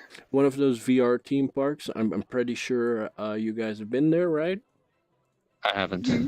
Oh, I've been. You have, well, like with roller coasters in VR chat. Yeah, in VR like chat. an actual theme park. No, I have been. Yeah. And when you like get into one of those rides, be it a roller coaster or one of those spinny things with chairs, and you sit like in a chair or on your bed and you lift your legs, you'll start feeling really weird. That's because like that moment, like that you lose like your orientation. Yeah, your brain. You raise your feet. Because you're not actually seeing what you're doing unless you have leg trackers. You don't actually see that your feet are off the ground. But what your eyes are seeing becomes much more becomes your main point of reference at that point. Because if your feet are on the ground while you're in that, okay, my feet are planted. I know where I am. But then the moment your feet are off the ground, only your butt knows. Oh, wait, I'm still sitting, but I'm also sitting in VR. So what's going on?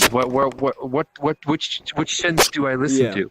But That's when like it I starts to said, get a little. the VR experience is very immersive because it actually messes with your sense of orientation and experience of the world.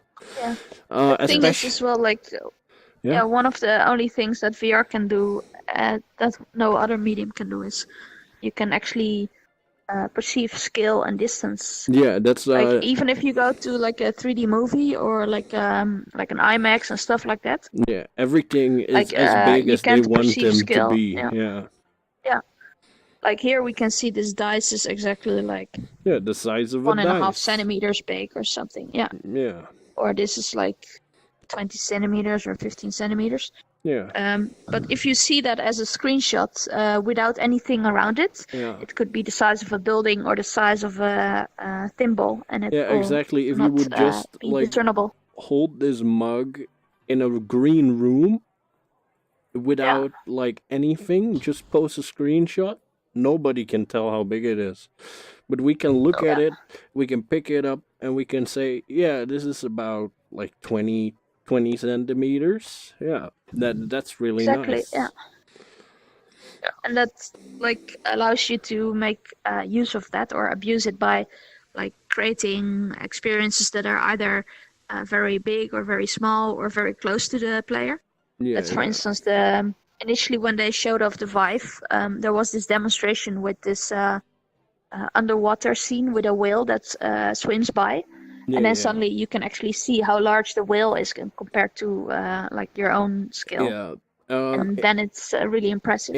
In Oculus, there is something called Oculus Experiences, I think it's called. Let me check it. Oh yeah, with the dinosaurs. Yeah, and stuff. yeah, with the dinosaurs, and I installed that to show like my friends what it was like to be in VR, and it's really overwhelming. Even if you can't move and you're just standing there in the hallway and the dinosaur walks by and walks over you, it's very impressive.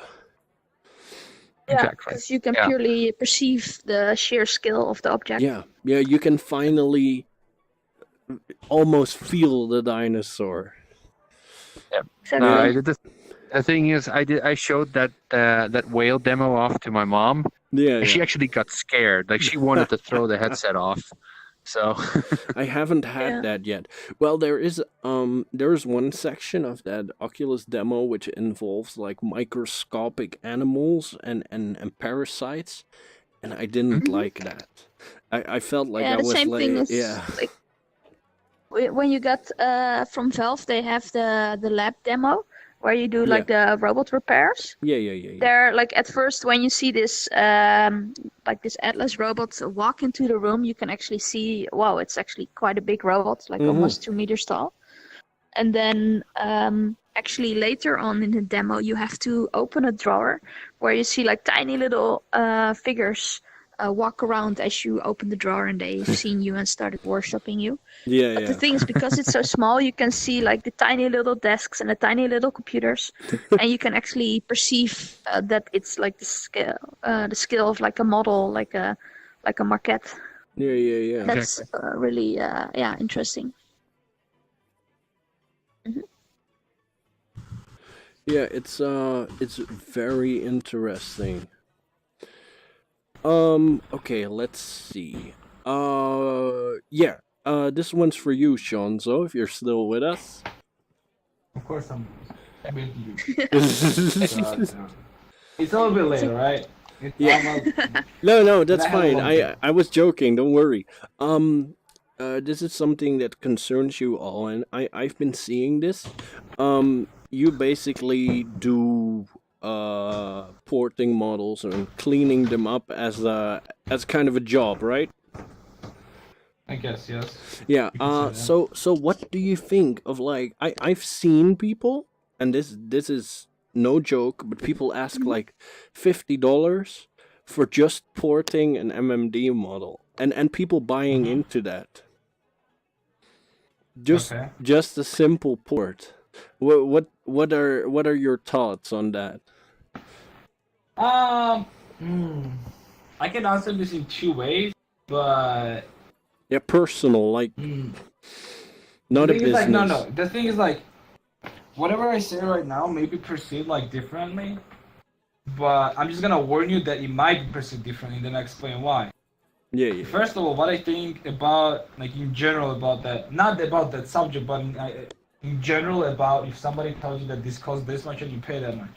Yeah. Say like this: if something is worth you that much and you pay that much, that's up to you, right? Yeah, of course. Now, what if that's my subjective opinion about what I think about that specific thing is. If it's just technically speaking, like if it's just a port, nothing added to it. Yeah. I feel like that's a little bit too much. Yes. $50 for something like that when like there has been done no edit to it, like it hasn't been cleaned up at the very least. It was just literally a port. I feel like that's a little bit too much. Yes. Yeah. But then again, if a person is buying that, I mean, who are we to judge? All we can do is maybe just warn them. Like, yeah, exactly. That's what I do sometimes. I get people coming to me all the time saying like, "Oh, I bought this model. I paid this much for it." And I look at it, I'm like, "Dude, you paid this much for this model, and I charge even less than that, and like I could have done it so much better. Not because like, oh, I'm so good. No, because it's like he did a shitty job and you paid so much money for it, so he scammed you pretty much." Yeah. And the thing is, people like that don't really get like returning clients, let's say, right? Yeah. If I usually get the names, I make sure that, I mean, let's say like this, like unless a person went to like extremes and like actually scammed someone. Yeah. I don't really like let's say like call them out or something like that. But there has been like one situation when a person literally scammed a person. Yeah. And that was like the only time that I was like, there's this person, don't have any business with him whatsoever. Yeah, because but usually, I mean, in the end, it's our responsibility to protect these people. As I mean, it's not really our responsibility. Well, it's not our responsibility, but no, I'll tell you, it's not more of our responsibility. It's more of a it's a good deed on our part to just warn people about that. Yeah, thing, like right? it's not our job. We're not responsible for people throwing their money at like, let's say like at like random stuff they don't need, right? Like even IRL. Yeah. People spend like tons on tons of money on things that they don't need, right? It's not your responsibility to do that. No. So as for like models in that case, the thing is like, if a person doesn't understand that much money is too much for it and he still pays for it, I mean, that's like I said, their all own we can fault. do is just like, that's their own fault, and all we can do is just give that information out. If anything, that like, something like that does not cost something like that because it takes 15 minutes and it's just undone model pretty much. Like there's nothing done to it. Yeah. Not because there's nothing done to it. That's one thing. Another thing is like I don't know how to say this, but there's like legal issues that I'm not quite sure with. Not really that's also like a very actually legal people. Yeah, it's tricky. more like within like community, like legal issues. It's just rules made up by art community. Yeah. And they get upset if like something gets like basically it's something like this. I like this meme a lot, but it's like I have a texture. It's a Miku texture. I change it. It's mine now. Oh yeah. I made this. Yeah. I made this smiley face. Yeah, it's exactly that. People tend to do stuff like that. People tend to like just take things, put them together on the model, and then be like, I made this. No, you didn't. Yeah. You just take parts like I do, right? Yeah. But the So just edits. What my good friend told me once was like, I mean, technically, they're not really paying you for the model. They're just paying you for the job that you did on the model. Like the process of getting it into the game. Yeah. Yeah. So, I mean, I guess it's bad that the original creator is not getting like anything for it. But if the original creator was smart, he would not put these things online for free to download to begin with, right? Yeah. Exactly. It's like a Japanese thing because I'm gonna give a little disclaimer about like MMD as a whole. Like a lot of the models people work with come from MMD, right? Yeah. Yeah, NTD, well, yeah, the same thing. The code of conduct in MMD states that it is for everyone to use, and you are not allowed to ask money for anything that involves the program. That's why all the models are free, because they are legally obligated to publish them for free. Yeah. I don't And know. that's how they got them to appear so widespread, because they basically exactly. That's send what. them out into the community for free to make videos and clips and music with. Yeah. And then that we people make started VR taking avatars them. for, right? People started taking them for VR chat, and a lot of these model creators actually started locking down their models because they were seeing them in VR chat. That's And a smart move. yeah, smart move That's indeed. like that's not bad. Like the No, thing is, of like, course people not. think It's like, their work.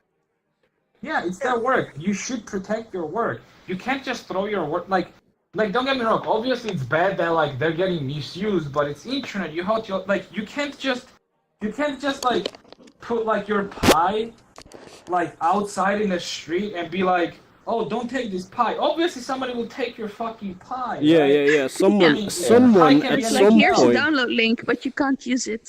Yeah. Yeah, it doesn't Yeah. work like that, especially on the internet. Like, you're not even hacking them. They're literally giving you a download Yes. link where you can download this They're file offering from. it to you. They're like, "Hey, have this Like- model." Like they don't come Yeah, up to you, exactly. but they're Here's not the- doing the- here's the anything link to against the Don't it. archive, use and it here's for the this password. one thing Yeah. that I Yeah. cannot And enforce. And Yeah. that's what I think is a little weird. Like, as long as you use it for MMD, it's fine. But if I see it anywhere else, I'm gonna hunt you down and kill you. I think that's a little weird. That's what I'm Because saying. is. Those Yeah. are the rules that community itself made up, Yeah. and they can't really enforce it by law. You yeah, can't, like, if they could enforce it by law, then you can't even put it up online to Yeah, begin No, and with. even then, exactly. like the persons that made those edits, they don't own, for instance, Hatsune Miku. No, that's Krypton. yeah, Like, basically, they make the edit and then they claim ownership of it, Exactly. even though they never even got the That's- model to yeah. begin with. yeah. That's I like a think it's very also old story. hypocritical. Can I quickly Yeah. say this? Yeah, sure. There's this very old model. It's called Ghastly Fox. A lot of people might know it because Whoops is using it. That's another VR chat streamer. You know Ghastly Fox. Everyone knows Ghastly Fox model, right? Yeah, I do. So the original person that put the model together is claiming that it's his model, that he made it and he has all the rights to it. But when you go into detail and you actually look at the model and at the textures, it's just a base Miku body and base Miku Yeah. texture just modified. Yeah. So if the like, how can you claim like ownership to something that you modified? That's like same as I do then, right? I Yeah. modified it, then I own it. So why? Like, But you're not it saying doesn't it's make your any sense model. sometimes. Like that's Yeah, the it doesn't make difference. sense Yeah. then, right? Exactly. You get paid to make additions, to create animations, to change models, not to make them. To clean them. Yeah, to clean them. Yeah. And Killing them if off. you like, that's the difference. That's the subtle difference that people miss out on. Because there are actually people out there making money off of copyrighted content on VR chat, and that's gotten the devs in quite a bit of trouble, as far as I know. Yeah. Yeah, I've heard the stories too. How much of them are true, I do not know. But No. yeah, I've heard a lot of the stories going around that they've been getting a lot of DMCA claims and stuff like that. Yeah. But yeah, how much of that is true, I don't know. But I do see it eventually happening though. Yeah, Like yeah. if VR chat suddenly starts making a ton more money or Yeah, especially something. when people And start who to makes money, open up though? shops. Yeah, nobody Are you makes. talking They go about like Well, there are At this a point, no. few. developers of VR chat making money? There are a I mean, few. they're getting money Through through investments. investments. there are a few VR chat players who are making money off of copyrighted content, and companies have picked up on this and have gone to VR chat to like, oh, you gotta take this down, or you gotta take that down. Yeah. Yep. Are you talking about and it's characters as well, from like, games? No, I think, for like, instance, like yeah, someone has like all kinds of models from Mario and Zelda and stuff. Yeah. And not just doing it like as one unique commission for someone, but just opening a store like, get your Marios here, $5. or Then that's gonna be or a having problem. people pay to develop a Mario Odyssey world or something like that by literally ripping things from the game. That sort of thing is what gives VR chat the issues regarding copyright right now. Yeah.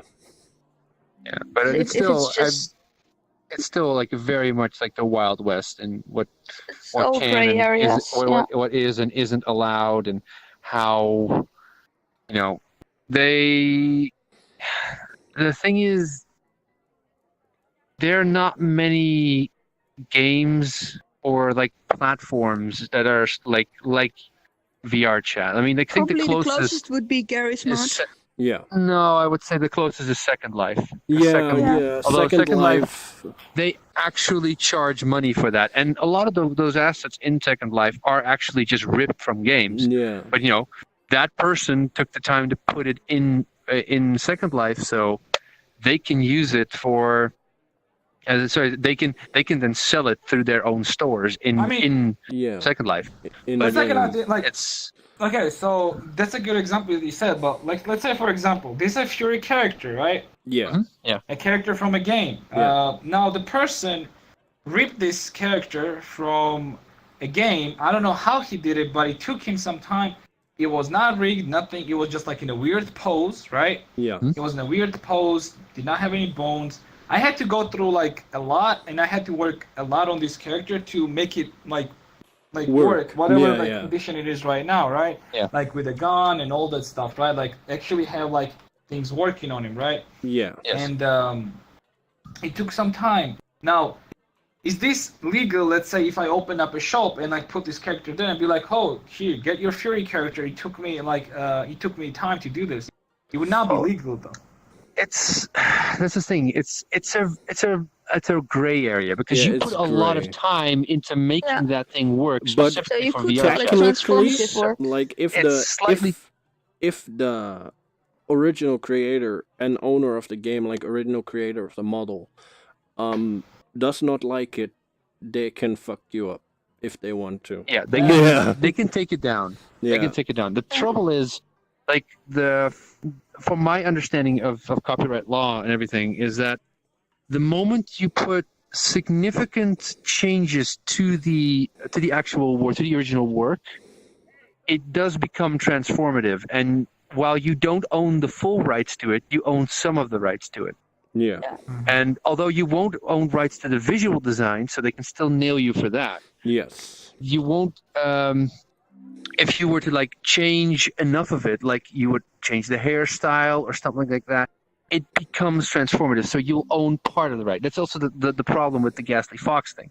The guy doesn't actually have the full rights, but he has rights to the edit that he made. Yeah, he has a few rights because of the edit, but not of the model, like the base itself. Yeah, exactly. But then what I was talking about is like, then why is the person claiming that because he made edits to it, nobody else can make any edits to it? Because he originally made another edit to it.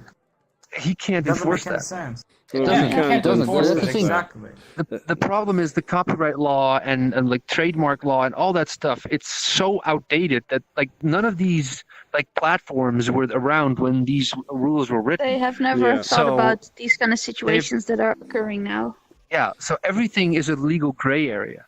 Yeah, and that's kind of the problem we're in right now. It's a Because bit like YouTube's early they need to days. update these laws, but like they're not going to touch these laws unless it's advantageous for these companies, like that actually have the power to influence these lawmakers and change that. People like Disney, for example. Yeah, like they every time like copyright law has been up for like edits or whatever, Disney Disney got is still- involved yeah, because yeah. they have to make sure that Mickey Mouse stays 100% their property. Yeah. Even Yeah, though they are the ones originally, that like- basically cranked up the copyright year, like how long someone it can used claim to be ownership. it used to be like you have 10 years to after you make something, you have 10 years to make your money off of it. After that, it becomes basically public domain. Yeah. Yeah. No. And then over time, then it became 25 years. Then it became 75 years. Then it became till the death of the author. And then it became till the death of the author plus 75 years. Yep. Yeah. But Or- unless it's advantageous for these companies, these laws are not going to change. It's going to stay like a Wild West until like either like some like politicians or whatever get involved and they actually come up with rules that everyone can agree with, or it becomes advantageous for these companies to lobby for these rule changes. Yeah. And So when that's going to happen, nobody knows. But until then, we're stuck with the system we have, and it's basically, sometimes things are allowed, and it's go ahead. as long as we do not make money off straight ripped copyrighted content, we're clean. Because this model, Some degree. to some That degree, or until the company finds out about it. yeah, That's because fair. that's the If they issue don't we're know having about it, right they now. won't. As long as there's like no but- incidents or weird things, or things either but I- start scaling up incredibly, or like some really how'd you call it, bad for PR thing starts happening, then they'll be on it. Like, Let's say it like this. Like money talks, right? And Oh yes. I feel like these companies that you're talking about, let's say like even for this character, right? So, for example, right? Like I got this character, I sold this character like maybe like if I sold this character like say like 4 times, 4 uploads for like $50 each, right? Let's say for example, right? Now the makers of Fury would not give a shit about that because it's just $200. Like they're not gonna sue you for $200. It doesn't matter. They're gonna sue game for $200. But like, if you put it up and you keep selling it, and a lot of people will buy it, then they'll you be like, suddenly "Hey, start like this, earning not like even that, 300,000 bucks. yeah, if this character was say like if VR chat had like on a website had like a shop thing yeah, where they have all these avatars. They're like, oh, avatar by Shonzo, and like all these different prices. You can buy any of them. Then it might become a problem. You know? yeah, Because then even the game Because it's and like the publicly thing is, like, accessible. yeah. yeah, and like let's say for example, this is an idea that like maybe somebody thought about this, but I just thought about this. Like imagine this: VRChat opens up a store, they monetize, like not monetize, but like the Unity or Unreal Marketplace. Yeah. they give you like a place for like to like advertise your avatars. Yeah. And if it sells off of their website, you have to give them like a percentage, right? Yeah. Now, if something like that actually was there, right, VRChat would get in trouble for that. Yeah, Right? yeah. Because they're making something like, you know, official, right? Like they're if officially. someone's selling like But- the but Mickey they- Mouse. Like, what you're saying is like, as long as you do it under the table, like, oh, give me $50, I'll give you the model. Yeah, but That's what then I'm they saying. can't do anything because they won't It's know. not like Well, can, it's more like they won't. Yeah, They that won't too. do that because They it's won't like, care. They won't But The Yeah, care. moment, too the moment small, you yeah. systematically Yeah. start selling it Like in a way that is official. publicly accessible, Officially, And the thing is They- as well, like if like a store opens and say VRChat gets a 15 or 20% cut, yeah, and people are selling like their Mickey Mouses and Spider-Mans and stuff, yeah, then suddenly like Disney will come knocking on the door saying Yeah. like, hey, not only are your like users earning money off my IP, you are earning money as well, and mm-hmm. that's not Yep. allowed. And and that's then when the you gotta lawyers get stuff involved. changed. Yeah, that's when Yeah. things get difficult. and then with the VRChat just shuts down. And it's Yeah. done Yep. then. Yeah, then it's an Avatar apocalypse. Yeah, everyone Or will that, go and back to then- Nikkei. Ugh. I feel like Or actually, the Or Vocaloids Unity-chan. are pretty safe in that regards. Yeah, because Vocaloids are as basically long as they're not being sold. Vocaloids are they basically go by the same rules as MMD, right? Yeah. Like fan art is endorsed, yeah. Yeah, but I that's mean, the can you thing. make, Basically, like, a- most of what we're doing is kind of falls under fan art.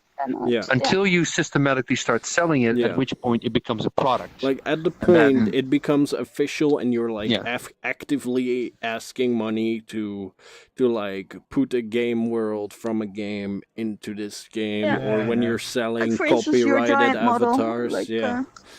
Yeah. like for instance, the Sentinel has like a nice model of Iron Giant, and Yeah. The Iron that's Giant. purely like a fan work, like where he dedicated lots of time to recreate, one of the main characters in a very great movie.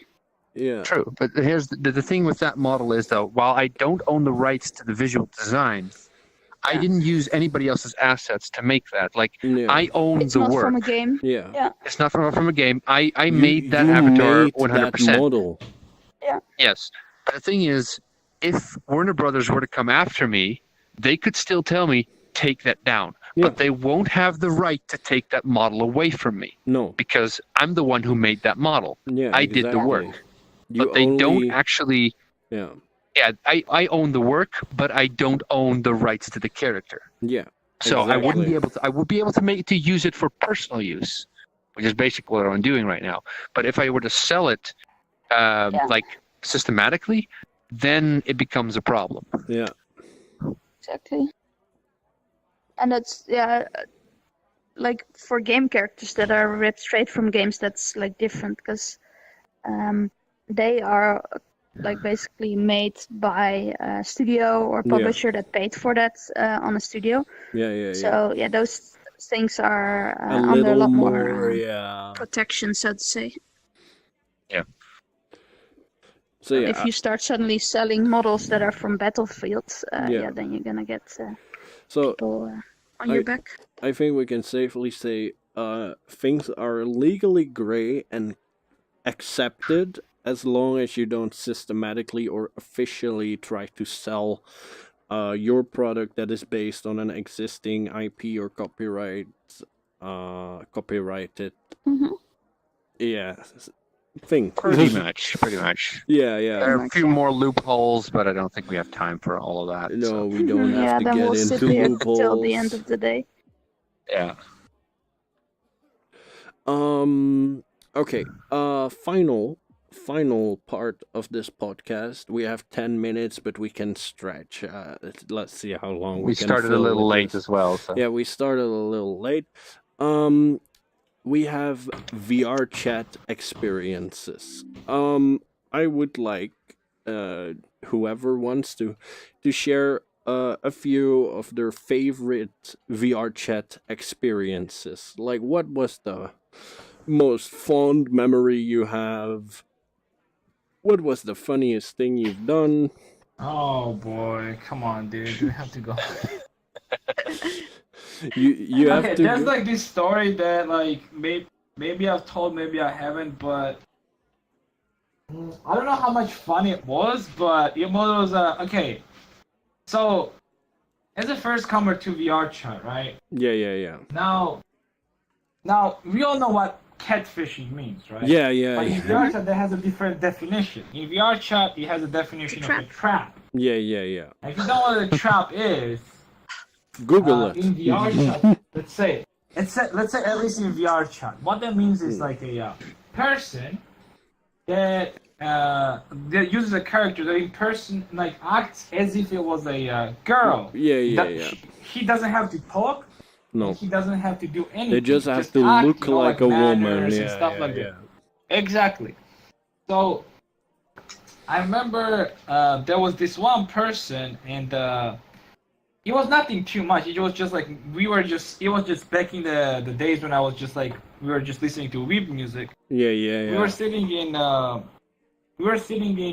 Gaia night, and I was just playing weeb music, and this person was petting like two other wolf girls basically, right? Yeah. And he had like that Miku model that is like I think it's called like a I'm not sure what it's called, but like it's like a desert Miku or something like that. I'm not sure. Like with like long hair and like a jacket, something like that. Mm-hmm. So he acted like a as a female, right? Like he was just petting us. It was happening for it was continuing for like an hour, and I was like 100% sure that this person is a girl. Now it doesn't really matter whether it was a girl or not. It was just the fact that like it was just petting us for an hour. I was like, what the fuck? Yeah. Later on, it turned out that it's a guy. Yeah. Now, it's not only one experience. There was multiple, but that was like probably the first one, and that's why I remember it. Yeah. So I guess that. Yeah, that's a trap. Yep. It's a trap. Yeah, they exist. They really do exist here. Yeah. Stay wary, children. Stay awake. I mean, the whole the whole trap thing is like a. I mean, I'm not trying to call out anyone, but it's like what couple streamers do. I'm not gonna say all of them do that, obviously, but there are some streamers that they do act in a way of as if they were girls or I don't know.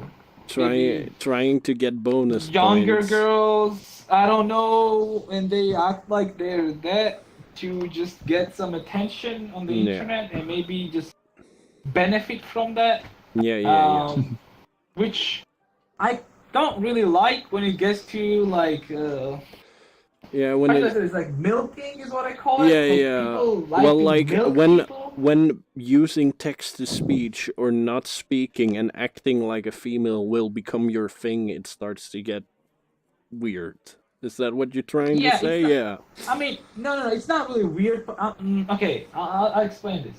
So, if you're a streamer and if you're acting like as if you're a female, right? There's nothing wrong with it. You're just streaming that. Yeah, it's your content. I understand it, but it's one thing to do that, and it's another thing to try to benefit off of that by having donation goals, having these Patreons, and all this bullshit. I'm not trying to call out anyone, but I'm just saying that I'll give you this. That's not really right. This is something we've recently discovered because I did some research and we ran into a person. This person, I will not call out any names, but I think Stabby, we talked about this last week. Someone who is effectively a girlfriend for hire, without a voice, like text to speech, paying $50 to cuddle kind of thing. And at that point, I'm just like, yeah. Okay. I have not encountered this yet. Huh? Yeah, well, nobody knows, but they're using text to speech, so. Okay, so probably a guy then. Okay. So and they earn more than $500 a month doing that. I mean, there's a market for everything. Exactly. Hey, dude, I had an idea back in the days where I wanted to. Okay, this might be a little bit too much. Okay, I wanted to be a pimp. I wanted to, not really wanted, but I had an idea of having VR models pimp? that are 18 plus models that you only use in private rooms where people can pay money to have the experience of that stuff. Now, who would do such a thing? Obviously, females won't do something like that. So you need some male actors to do something like that. You just need mute guys acting like girls, and bam. Exactly. Yeah, and it's easy money. That's still that's something that will happen eventually. You can count on that. I bet something like that is already happening. Of course. Like the $50 to cuddle, that's the start. That's where we start. Yeah. Yeah. You want to tell me something like that is not happening in private rooms? Of course it is. Oh yeah, no, it's definitely happening in private rooms. Yeah. I've walked in on friends who, for some reason, accepted my invite. So, and then I came in there, and there was stuff that I cannot say on Twitch.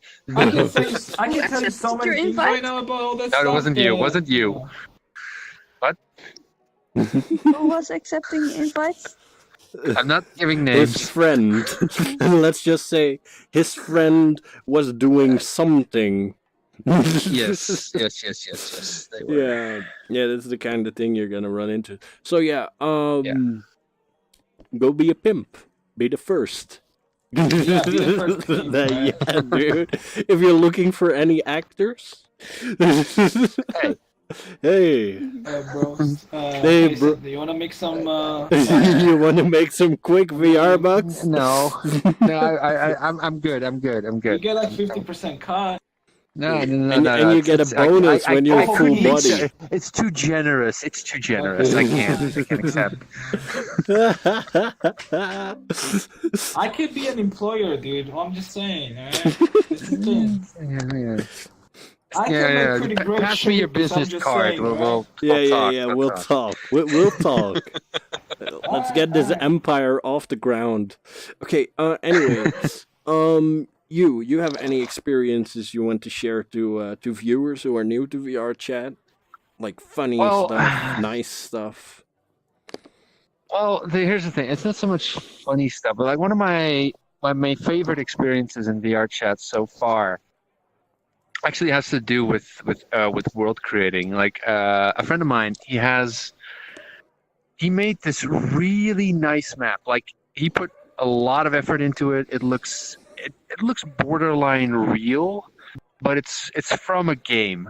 Mm-hmm. I won't name specifically what it is because he'll know what I'm talking about. I don't want to, but yeah, if he sees this, but yeah, he made this really cool map, and I was like, I want to do that. I want to make something like that, and it's I don't know. It's I to this day I haven't done like anything to that level yet, but I don't know. I think that level was so impressive that I want to do that. I want to figure out how to do this stuff, but then I don't have the time, or I just get commissions. Yeah. I get commissioned. Like I said, I just don't have the time to make that. But I do like hanging out in that place, and I don't know. It just looks so pretty, and it just feels maybe. It's just so I don't know. The place with the D&D table, that friend is also a really good friend of mine. Yeah. Maybe. Yeah. I don't know. But yeah, no, it's I just really love that level, and I want to do something like that, but yeah, I don't know. Yeah, but that was one of my favorite experiences in VR. Just coming there for the first time. Yeah, he really is a Unity god. I'm not sure we're talking about the same guy though, but no? Yeah. Oh well, No. if it's the Skyrim map with the D&D table, It's not. It's not. No, It's not. it's It's not. not. It's not. It's not. that's fine. No, It's more like a house kind of thing. Okay. Yeah. But yeah, no, this is I really love that map, and I just I want to do something like that as well at some point. Make something that looks like borderline real and like actually like cozy and I don't know. Yeah, just comfortable. Comfortable. I want to make a spawn room like that, and Yeah. it's a spawn room for him as well. But I don't know. It's that was just like my favorite. I like people that have put like a shit ton of effort into creating, because it's not a big space, but he put so much effort into like making it look cool and like personalized as well. So I just really like that. But yeah, that was kind of my favorite experience, coming there for the first time and seeing all that stuff and the amount of effort they put in. Just what you can do, like experiencing the things that this game has to offer. Experiencing somebody's let's put like experiencing somebody's efforts and like care and stuff into their creations. Yeah, and, seeing it come into being fruition. able to. Well, yeah, not so much that. I mean, I only saw like the borderline finished product. But, yeah. No, it's just a place. I want a place like that too, but I just don't have the time to make that. So that's really cool, though. You should show me someday. If I can, if you'll let me, I probably will. Yeah, sure. Okay, Stabby, what about you? Something, a nice experience of the game that you want to share? Yeah, well, in general, like it's not a specific one, but just the sheer volume of new stuff that appears every day surprises me. Yeah. Like every day I log in, every day I join someone, I'll see something new. Either someone made a new character or thought of some weird concepts to put in, and they made either an avatar of it or a world or a special particle effect or a shader. Yeah. And there's some really cool stuff. Like a few weeks ago, you were there, I think, as well. Like someone made like basically digital fireworks. So like with particle effects and music and like all orchestrated to the music. And then like someone else proceeds to start another effect where suddenly like jets fly over and you got like bombs dropping and other explosions happening, all that kind of stuff. And like every time you go in, there's something new, someone thought of something cool. Like and someone did yesterday it. came on and someone thought of making the alien from Mars Attacks, completely from scratch, and it looks like super fun. I know who you're talking about. That's really good. So, yeah, but I agree. And like every time you log in, there's something like, what? Yeah, That's the most awesome thing. Yeah.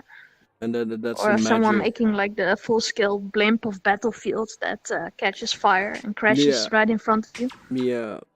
That kind of stuff is really cool. Yeah, I really like the creativity of the people really shows, and you can actually like almost touch it and experience it for yourself, and that's one of the most exciting things. I have to agree. Mm-hmm. Yeah. Also, one of the nice things about that is the people who made that are not like in an ivory tower where you cannot reach them usually. Like they're usually, you can usually find them in their own and you maps can and stuff talk like to that. them, and you can You can meet the talk to them, person yeah. behind the project, And if which you have is a great. question, they can answer it or they can give you advice. That's And it's a very helpful community. Sorry, go on. Yeah. That's a very you can interesting thing you said about the ivory tower. First, when I just get into my own room and stuff like that, people always think that, oh my god, it's Shonzo and all this stuff. But the thing is I sometimes get impression of people think that I'm very unapproachable. Yeah. That I'm just this some kind of egotistic person that self-locked onto himself.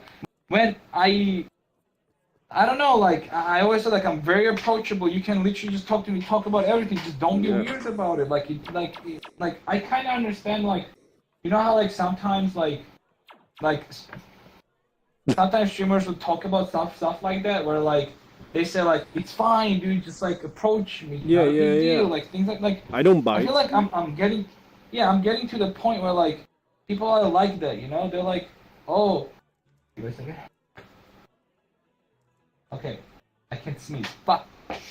Oh, that's so bad. Okay. So,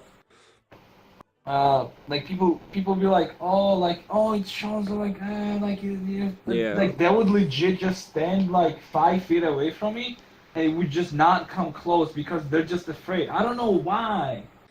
Well, I think it's the same with normal celebrities. Everyone wants to meet them, but nobody is brave enough to step up, and it's your job to show the people I'm just a human as well, because there are people I tell them all the that time. are famous. I tell them I'm just the same shitter as they are. I mean, people people that make a big name for themselves. Some of them, not all of them, are nice and approachable.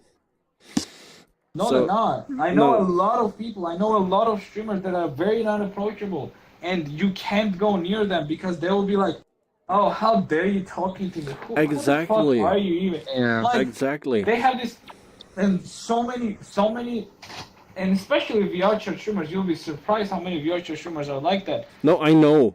It's going into their head that they're so important and they're so but I don't know they're nothing different from you and me.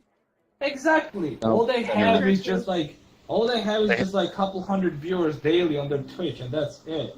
It doesn't make them any better than you.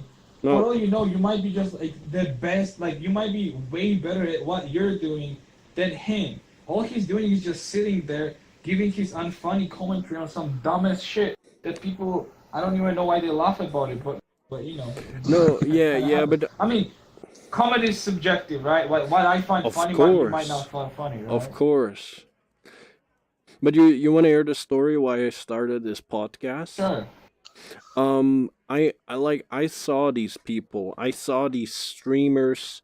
I saw them make content as they refer it to. But all I saw was them laughing and basically achieving nothing. So I was like, well, I'm gonna step up. I'm gonna make some real VR chat content, you know? And that's why I put Nice. together the podcast, yeah. Because that's what we need. We need real content. Well, Not just it's not about People real. sitting in it's front of a about, like, mirror for 5 hours. Yeah. Yeah. Oh well, that's content in itself, all right. Like if there are, True, but it's I the said same there's content market every day. for everything, all right. There's I market know, for I know, everything. I know. And the thing is, like, it's not more of a like. The thing is, like, again, back to there's market for everything, right? Of If course. there's market for like something that you find unfunny, right? I mean, there's obviously market for this too, right? Something where people just sit down and talk about something. People just sometimes just like to hear other people talk, right? Yeah, of About course. things that they may be interested in, maybe they're interested in, right? Of course. Or maybe something new that they can find about, right? I Yeah. don't know. So I mean, this is just one of those things. I mean, whether this is gonna be something that will go like straight up mainstream or something, that's like another question, right?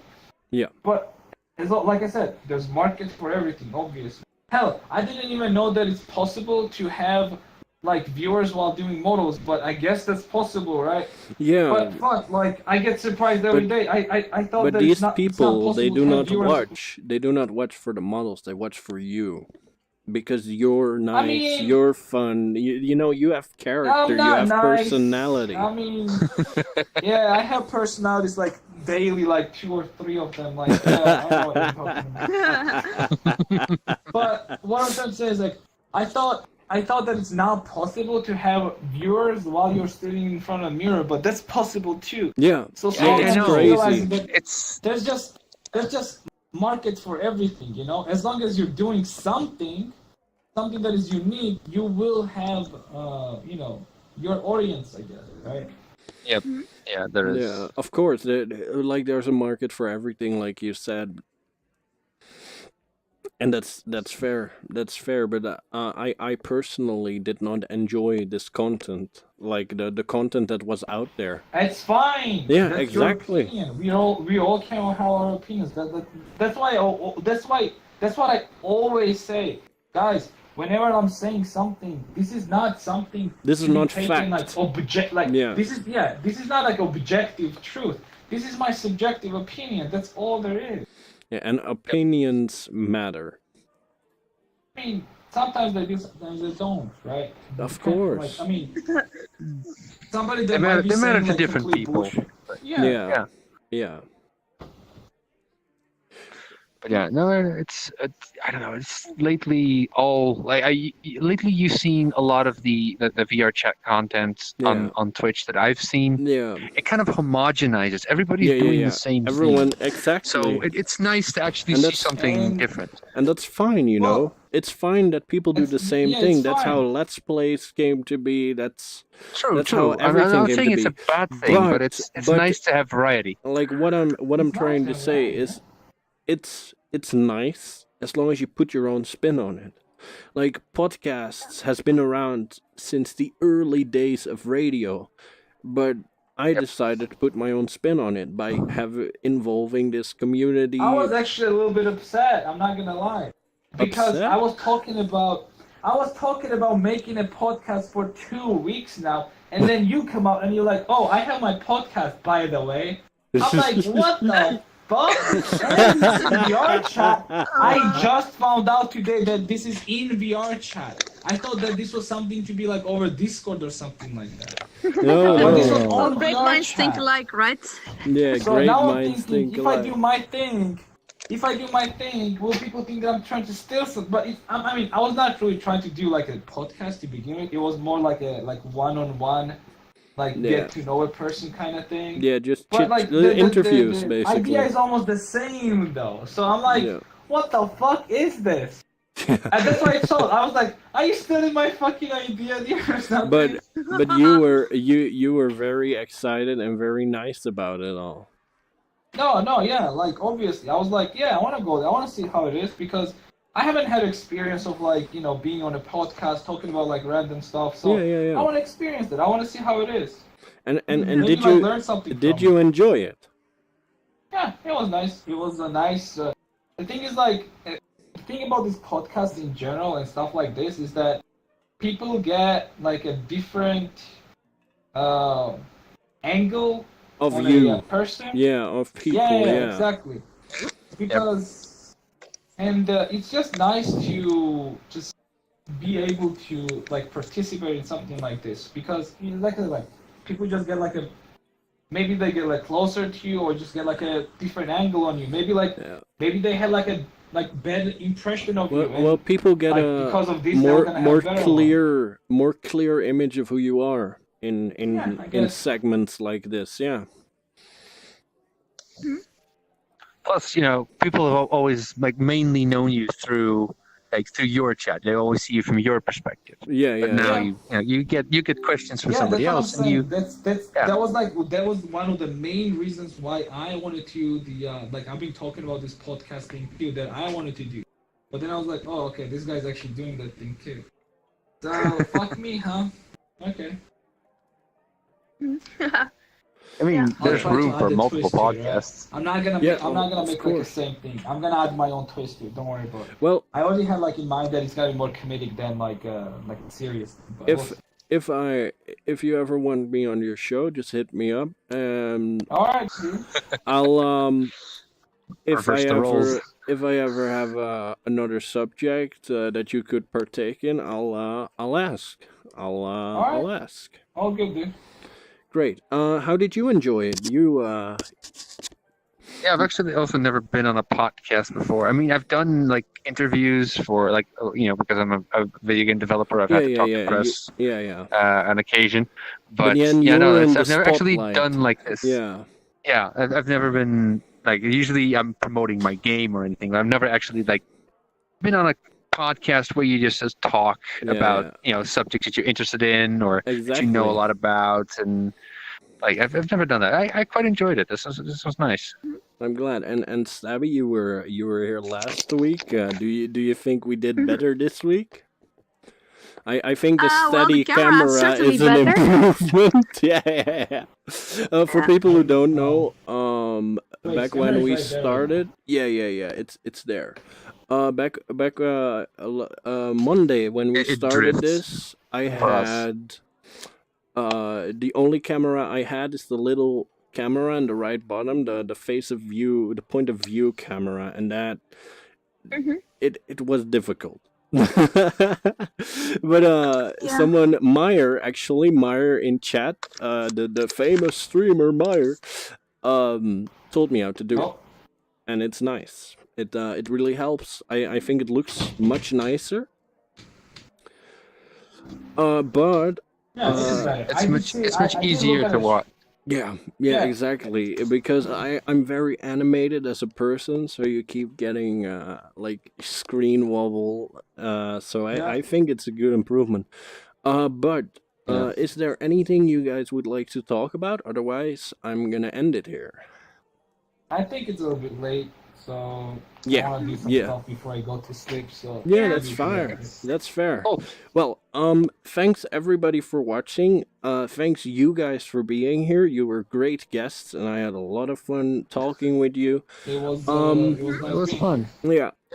The next podcast will be at the same hour on Monday, and we'll be discussing 2D and 3D animation from professional and hobbyist standpoints. I'll see you guys next time. Thanks for tuning in. Bye. Bye-bye. Bye.